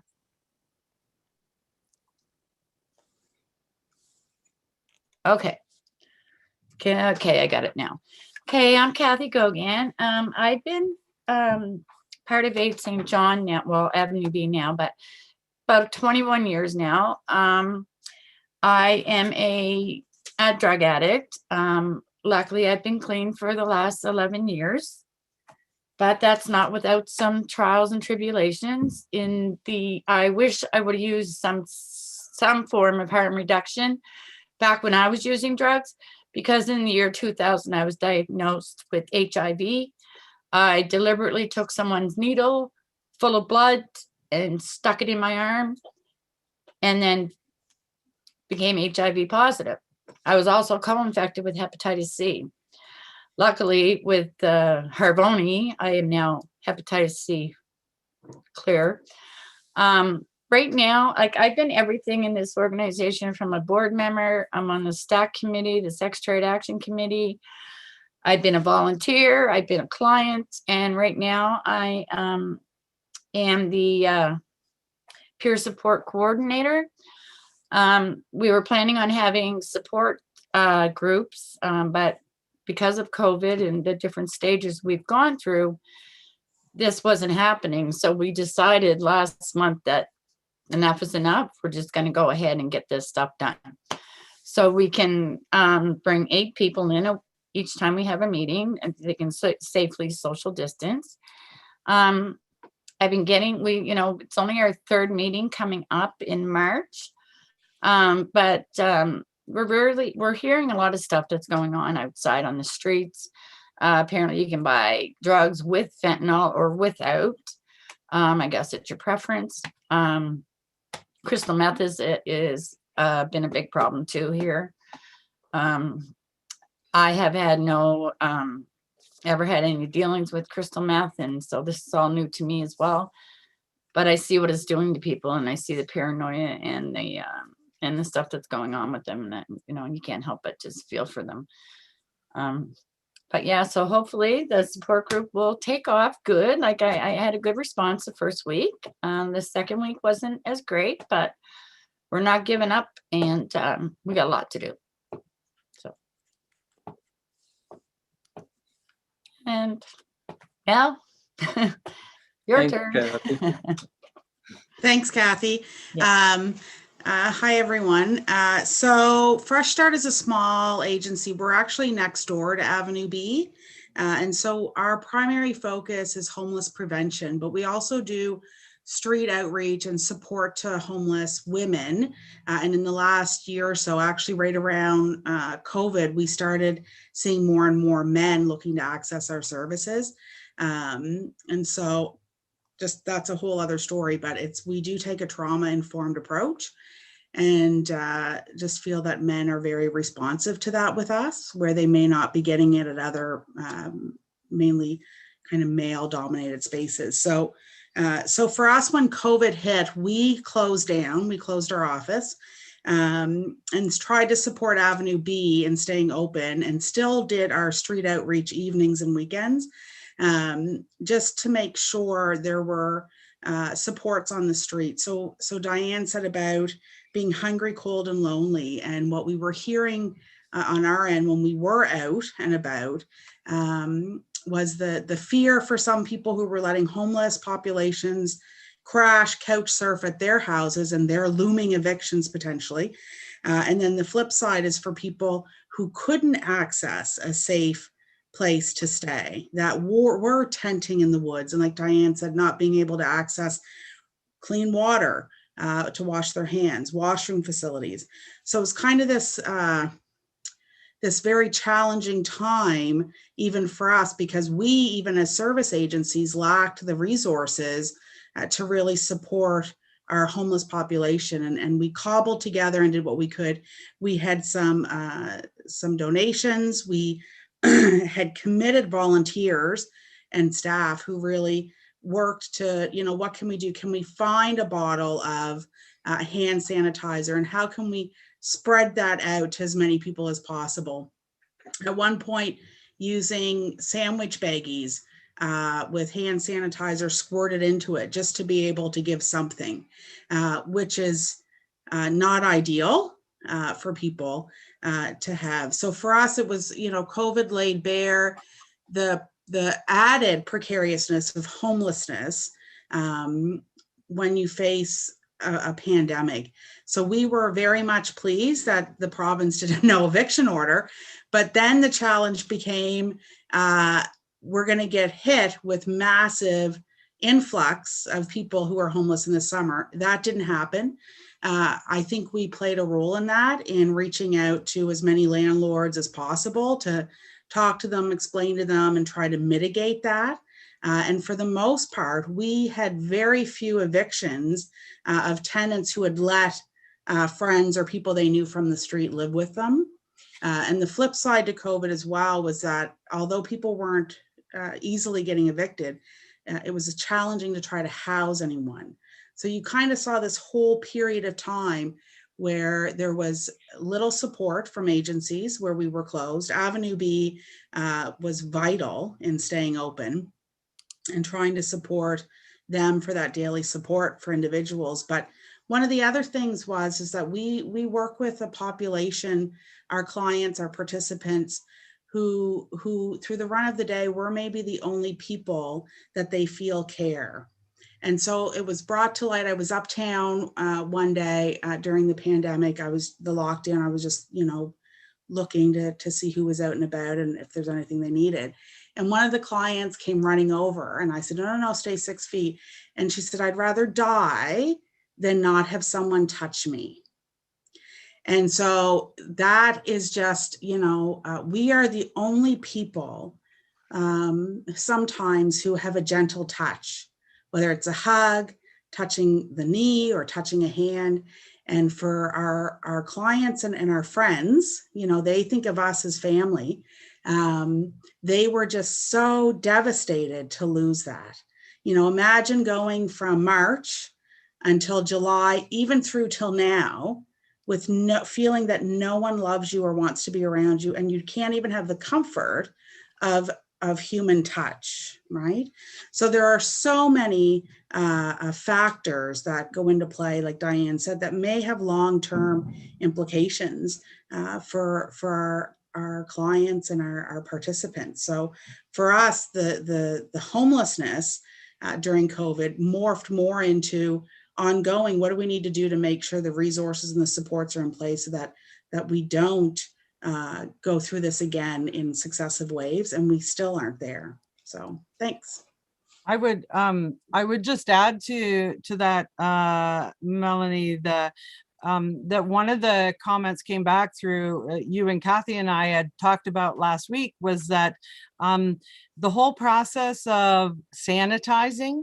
So we sanitize our hands and then we sanitize all the surfaces, the doorknobs you might have touched, the table and chair where you sat.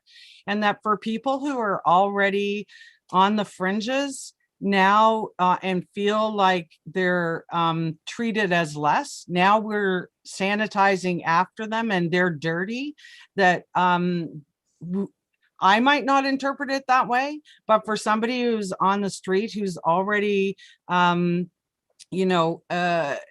not got a relationship with an organization, now they come in and they're trying to start a new relationship and you're cleaning up after them because they're dirty, and not necessarily making the connection with the pandemic and that this is related to COVID and it's not you personally. I do this after everybody, but they didn't see everybody before them. All they know is that you're cleaning up after them. And so we don't even think about little things like that. And I think we're going to have a lot to, to talk about.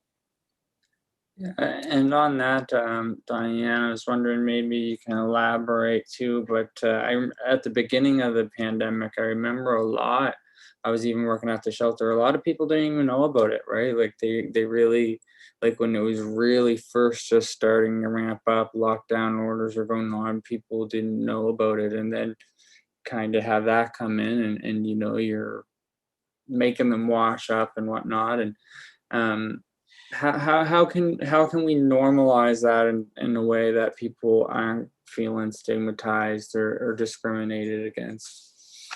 Well, I'm not sure I have the answer to that, Matt, but I do know that we definitely became the conduit for information about what the rules are, what they can do, what they can't do, how they avoid getting a fine from police, where they can, we handed out as many masks as we could. Horizon Health and Sam helped us a lot with connecting to get masks and get them out from different agencies across the country that were donating them. We got little bottles of squirt bottles, so we could add hand sanitizer to that and get those out. But all those things, you know, take weeks and months. We were not prepared for that. At the same time, we're having to put up a, you know, a plastic guard, just like every other group. We had to relocate down to the front door. There's just so many logistical things that are changes. So we just talk with people about what we were doing, why we were doing it. If you need to meet with Diane, well, it's going to be out in the alley and not in her office, because we can't go in her office today. So it is really about just being able to turn on a dime and respond to, and we're so used to doing that, I think, as nonprofits. It is what we do. We respond to what we hear from the people who we serve. And do that as quickly as we possibly can. And I think, you know, the nonprofit community stepped up, and like Melanie was saying, Fresh Start couldn't do from their office, so they did it through us and with us, and we all just worked together as a team. That's how we got to get it done, eh? That is for sure. I do want to add quickly, just to say that we have had a Cook Your Wash program here in St. John for the past year and a half, 2 years, that we did in partnership with nursing students from UMBSJ, and that all of the needle distribution programs in the province, Ensemble in Moncton, AIDS New Brunswick and Fredericton, Avenue B in St. John, and AIDS New Brunswick running a needle distribution in Miramichi as well. We all provide cookers and cottons and needles and safer inhalation kits, meth pipes. All of those things are available through each of those locations. And we've been doing that for quite a long time. So use safe supplies. I just noticed we're about 7 minutes over, so I wasn't keeping, I didn't see the time card come up. So just want to say thank you to Diane and Kathy and Melanie for sharing your experiences about the front line, and thank you for working on the front line. We'll have to get your guys' COVID vaccines, hopefully. I'm not sure if you got them yet, but hopefully you'll be amongst the firsts. Thanks, Matt, and thanks to our panelists. And there were some questions that Matt sort of answered as we went along. So they're in the answered Q&A if you want to look for those. And so on to our next panel. And so I'll pass it over to Randy Hatfield from the Human Development Council. Good afternoon and welcome to the final session of this year's Harm Reduction Symposium. It's a panel discussion on the harm of homelessness.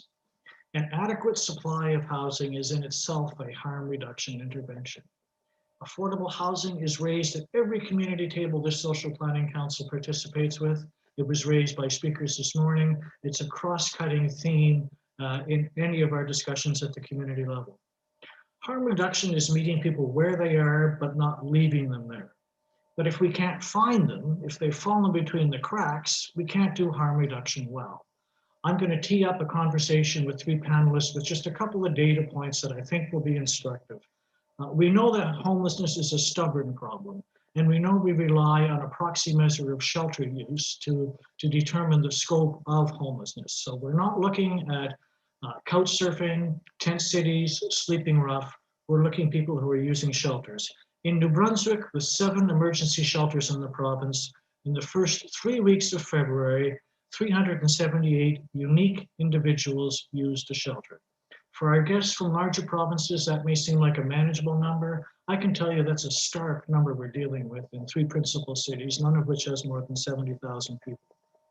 These shelters are at the brink of not being able to serve their homeless populations. Occupancy rates are close to 85%. In St. John, at Outflow, the men's shelter, it's operating at 100% capacity. 77% of the clients who have been designated as high acuity, meaning having needs greater than existing resources can support, are women. There are multiple women in St. John who have stayed in shelters for over 100 nights in the past year. 63% of women who accessed emergency shelters over the last year had multiple stays with an average of 4 nights per visit. When we did a point in time count in St. John in 2018, 1 in 5 survey respondents was a youth aged 16 to 24. These facts help explain and defend our choice of panelists. We're going to scratch the surface with local experts using an intersectional lens to take a close look at youth and gender. Panelists will be asked 2 questions, time permitting. The first question is, who are they, where do they work, and what are you seeing with clients day to day? We'll start with Greg Bishop, who will hand it off to Sarah Campbell, who will hand it off to Cassandra Manette. We'll follow up with the second question and with some answers to questions that you may have if time permits. Over to you, Greg. Thanks, Randy, and good afternoon, everyone. My name is Greg Bishop, and I do work at the Human Development Council. And while our office doesn't provide direct service to individuals, we do work with the majority of the housing and homeless serving agencies in the province who do. I just want to take a quick moment right now just to give some big ups and to big hugs to all the frontline service delivery staff who are on this call today, who've had to navigate some very difficult and challenging situations over the course of the pandemic. Our work at the HDC with homeless reduction efforts is delivered by 2 pillars, and it's through our administration of federal government, the federal government's homelessness strategy, Reaching Home, and as well as systems planners, where we support homeless reduction efforts through a coordinated access or systems approach, and by measuring our progress through the use of real-time data collection tools like HIFIS-4 and the regional by names lists. As it's already been identified a number of times over the course of the day, it has been an incredibly difficult and stressful year, and these experiences were obviously amplified more so for those who are vulnerable, marginalized, or experiencing homelessness, and also for the agencies and the individuals who seek to support them. These agencies had to adapt on the fly to best meet public health guidelines. I know of at least 3 emergency shelters who had to relocate their facilities and adapt their operational guidelines to move from 12 to 24 and as well to meet all the public health guidelines. Many agencies had to deal with staff shortages or volunteer shortages. Housing support staff had to pivot from supporting individuals who've recently been housed in person to virtually wherever possible. And so, yeah, incredibly challenging times, and thankfully, and without a surprise, really, we did see a great deal of resiliency, compassion, and creativity to try to troubleshoot through the challenges here. And of course, we're always looking for the silver lining.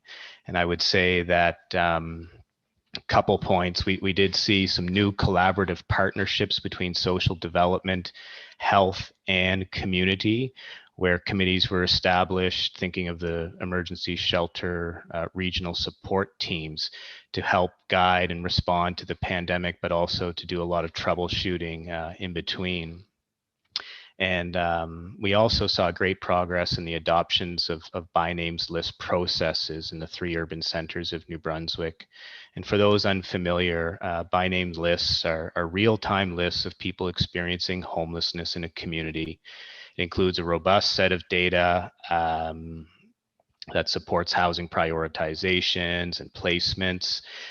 And the by names lists are part of a larger coordinated effort to reduce homelessness and include important components like access points and referral systems, sharing common assessment tools and common reduction goals and indicators, and overall serve to ensure that we're doing the best to narrow the cracks that people experiencing homelessness often fall through. So when I think of a harm reduction approach and meeting people where they're at, it's really important to be able to find them. And having a by names list and that community effort with all the agencies around the table working together is certainly a great way to do so. In fact, in St. John, it was just recognized for having reduced chronic homelessness by 10% in the last several months of the pandemic, which is quite an achievement under the circumstances. And while these systems and promising practices and the art of matching individuals and housing and supports work well, but they also serve to point out those who are frequently passed over in housing offers due to the level of acuity and need and lack of resources. So while it can be helpful for individuals to move off that list, it also helps us identify the need for policy change and supportive housing developments and a coordinated effort to respond to this complex issue. So just close by saying, yes, it has been an incredibly challenging year for the clients and the agencies that we work with, but it has to serve as a real pivot point where we can begin to address homelessness in a more progressive and coordinated way. And I'll move over to Cassandra, I believe. I think it's me, actually. Okay, thanks, Greg. Thanks, Randy.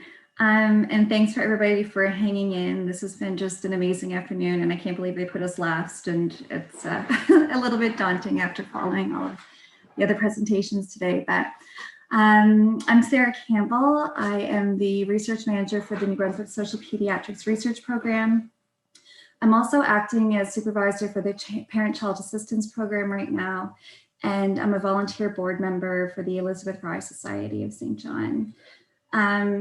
For some context, New Brunswick Social Pediatrics, what we really focus on is offering medical, legal, and social support to children and their families that really experience significant barriers to traditional healthcare. PCAP specializes in advocacy and case management for supporting women who experience alcohol or drug use during pregnancy. And the Elizabeth Fry Society supports women through advocacy and programs in housing that are at risk of criminalization. So I've been asked to talk a little bit about women in particular are impacted by homelessness. When any of our programs or services meet a new family or a new mom or a child, the first issue that we try to address is the housing issue. Without safe, affordable housing, we can't start to look at any of the other challenges or goals that the family needs to address. So if you think about that in terms of trying to, think about an employment goal when you don't have access to a functional bathroom, or if you're forced to choose between buying food and feminine hygiene products, that's just too difficult. And, even focusing on, trying to look at your trauma recovery when you're still in the streets experiencing trauma is just impossible. So precarious housing and homelessness for women is really complex, especially women who use substances. And when women become mothers, it becomes a generational issue. So when we think about the housing crisis for women, we're talking about intimate partner violence, family violence, evictions that result in the separation of mothers and their children. We're talking about potentially unsafe sex work, cold, mice-infested rooms, bed bugs, couch surfing, sleeping rough, interaction with the criminal justice system, and really just being put in dangerous and often traumatic situations. So I thought I would share a story. It's kind of a merge of a lot of different stories that are really common with the women that we work with in terms of just putting housing in context for them. So Molly, not her real name, but Molly was living with an abusive partner. He often stole from her, and there did come 1 month where he took the rent money. So she was no longer able to make rent. She was evicted. Without an address, she was now not eligible for income assistance anymore until she moved into the shelter. So one of the great things that has happened in recent years is that living at the shelter now qualifies as a residence, and so you can still collect income assistance if you are living there. That wasn't always the case, and that's a huge achievement, I think, really directly to the by means list and that group of individuals that was advocating for that. So she was able to move into the shelter, but the problem is that she had a small child. And obviously the child could not come to the shelter with her, so that child was then placed in foster care.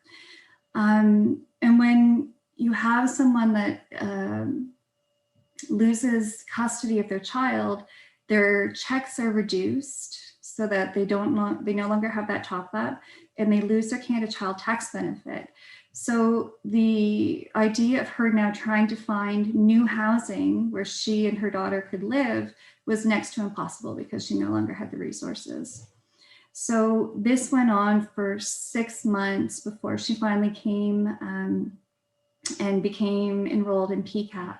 And then it still took an additional 3 months of probably 7 different agencies working together to support this mom to get her into a housing unit where she could start thinking about reunification with her child.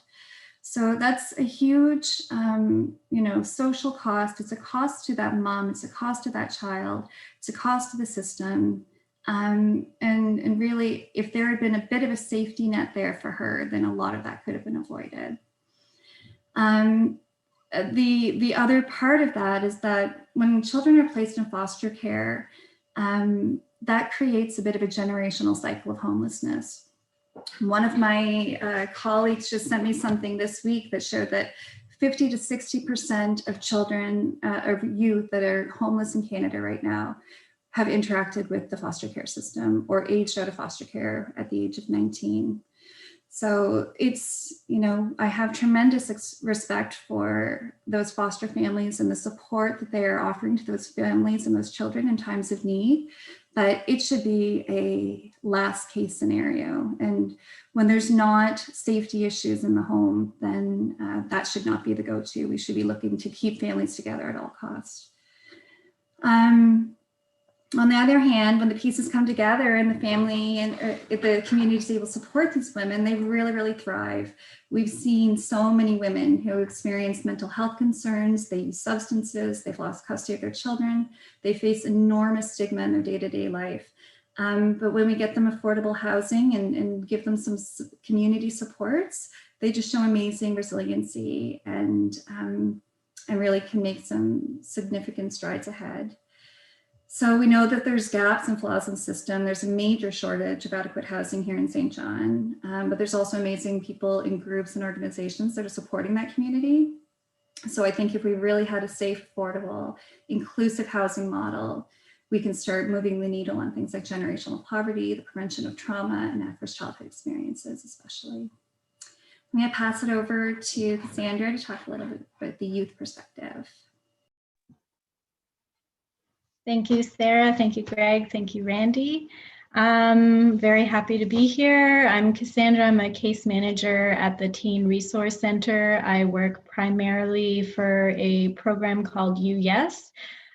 We focus on supporting youth with their education and employment goals. But very quickly on in our programming, we discovered a lot of youth coming through our doors had quite a few housing needs and were struggling with a variety of homelessness. The interesting aspect of this with youth in particular is that a lot of the housing and homelessness need that we've seen would constitute more hidden homelessness. So it revolves around couch surfing, around unsafe or unstable housing. Many youth continue to try and live with family members, but unfortunately, there's a lot of risk and safety concerns in the home, and they have to leave. So it's difficult with youth housing in particular, or youth homelessness in particular, because the data around that is a little bit more blurry, and so a little bit more difficult to really capture the extent of the need in our city. One thing that we have noticed with the youth that have come forward for housing concerns is that they've gone through the ringer. And they've exhausted many, if not all, housing related options for youth, and unfortunately have not been successful. So there's very clearly it's very clearly not a one size fits all scenario for housing related supports. We've been very lucky at the TRC to be able to partner with a variety of different agencies in the city, including housing alternatives, to be able to start providing housing supports for youth. Particularly since the summer, we've seen an increase in youth homelessness in the age range of 16 to 18, which is quite concerning. And we've been able to support them in their housing at a rooming house. We provide intensive case management with them there. And we really focus in on making sure that that case management is very youth specific. It's been said by many panelists here, really meeting clients where they're at is really important. And making sure that what we do celebrates a lot of their strengths and a lot of their successes, as opposed to only focusing on what they have yet to do or have not yet done. A lot of our case planning really follows a philosophy of housing first, where we treat housing as a right and not a privilege. So a lot of our case planning has appropriate consequences that don't threaten the retention of their housing. So you lose your housing if your landlord kicks you out, but we're not kicking you out because you didn't go to school. So kind of having a little bit more of that model, I think, is really important. It's not a new idea, but it's definitely one that needs to be more intentionally applied when we're talking about youth housing specifically. We've seen a lot of really amazing successes, thankfully, with our clientele. We've seen a lot of youth after about 6 to 8 months or so of being able to have stable and safe housing, start to go back to school. One youth in particular is passing all her courses, which is really great. We have a youth that has reached out to family members to start to repair some of their relationships, which is really great. So they're starting to rebuild a lot of their social networks and supports. That's really going to add to the sustainability of their success. And we've seen, just even generally speaking, youth that are being able to connect to mental health supports and for the first time in a long time just feel safe. So it's really important, and I think it's been a really interesting learning experience from our end as case managers, and really excited to continue learning more with our clientele. Thanks very much. Like I said, we just barely scratched. In fact, I still got a big itch about homelessness, but it's going to have to wait. I think if we want people to come back next year and we want to be true to our agenda, we want to stick close to our time. So I really want to thank the three panelists who participated and brought their thoughts this afternoon. If anybody has questions, they can pose them, and we'll make sure that we respond to them. The next question was going to be, where do we need to go next? And I guess you're just going to have to ask for that again, and we'll try to get you some answers. I think we know a lot of what we have to do. It requires a political will, it requires enhanced capacity at the community level, and all the good things that many of you folks who are listening and watching already know. At this point, I would like to turn it over to Kim Wilbur, who will lead us in the memoriam of people that we've lost in the last year. Kim? Good afternoon, everyone. On behalf of the Harm Reduction Symposium Organizing Committee, I would like to take a moment to remember our family members, friends, and colleagues who are no longer with us. One special volunteer was Sheila Donner. Sheila volunteered for over 20 years with Avenue B Harm Reduction and Fresh Start Services. She provided a helping hand at Ed Doherty's office, Outflow, and was the official dog walker of the Elizabeth Fry Society. Sheila, like so many others, gave far, far more to this world than she ever asked for. And if you needed her, she would be there in one's loneliest moments. She cared for all living things. And to Sheila, no life was beneath being saved. No life was so meaningless that it could not be rescued. Let us now quietly reflect and remember Sheila and all of the very special people in our lives who have been affected by the harms we've spoken about today.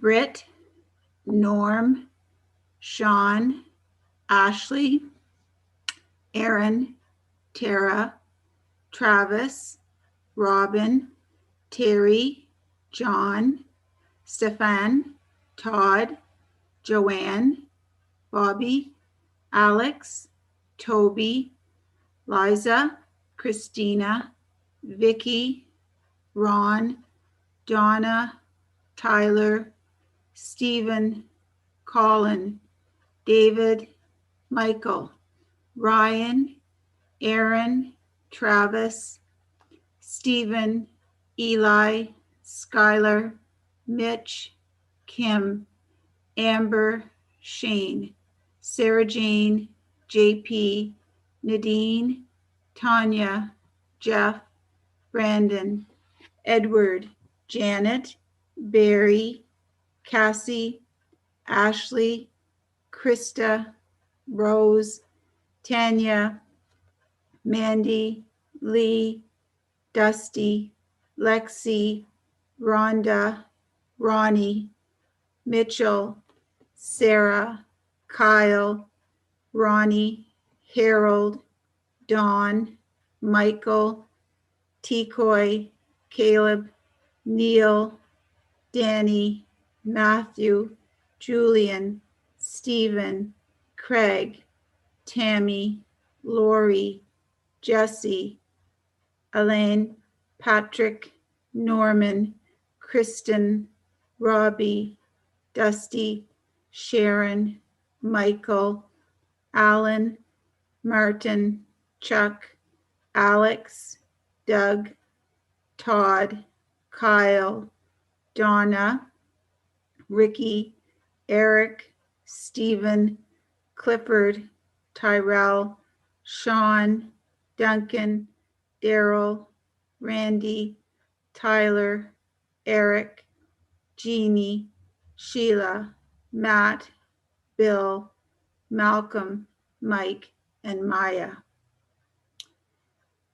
Again, on behalf of the Harm Reduction Symposium Organizing Committee, thank you so much for your time. We appreciate you sharing these remembrances with us. If anyone has not been mentioned, please be assured that we will put your loved ones' names on our post-symposium recording videos. Thank you so, so much.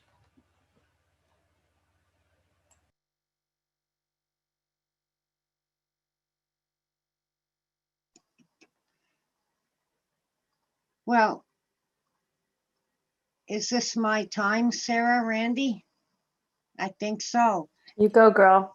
That list was too long. And wouldn't it be a much better world if we could come back together in a few years and we don't have any more names to add to that list?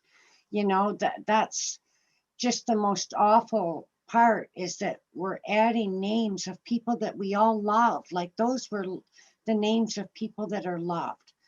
So it's wonderful that we all came together, because what we're building is a common vision so that we can stop this. We can eliminate the harms against people who use substances, and we can change the world and get rid of this awful stigma and discrimination that just continues to isolate and marginalize people. We know what we need to do. We just have to have the will to do it. And, you know, sometimes it takes, boy, you got to harangue your MLA or your MP, your politicians, your people. Talk to them about doing something more. And so I don't want to take a whole bunch of your time. I know everybody probably wants to go. I want to thank Don Hemmings and his team at Use Case Audio for helping us get this all together, because, you know, Although we've got an incredible symposium team, I don't think we could have done this part of it. So thank you for spending time with us. And I know how precious that is, so that it was wonderful for you to give this up.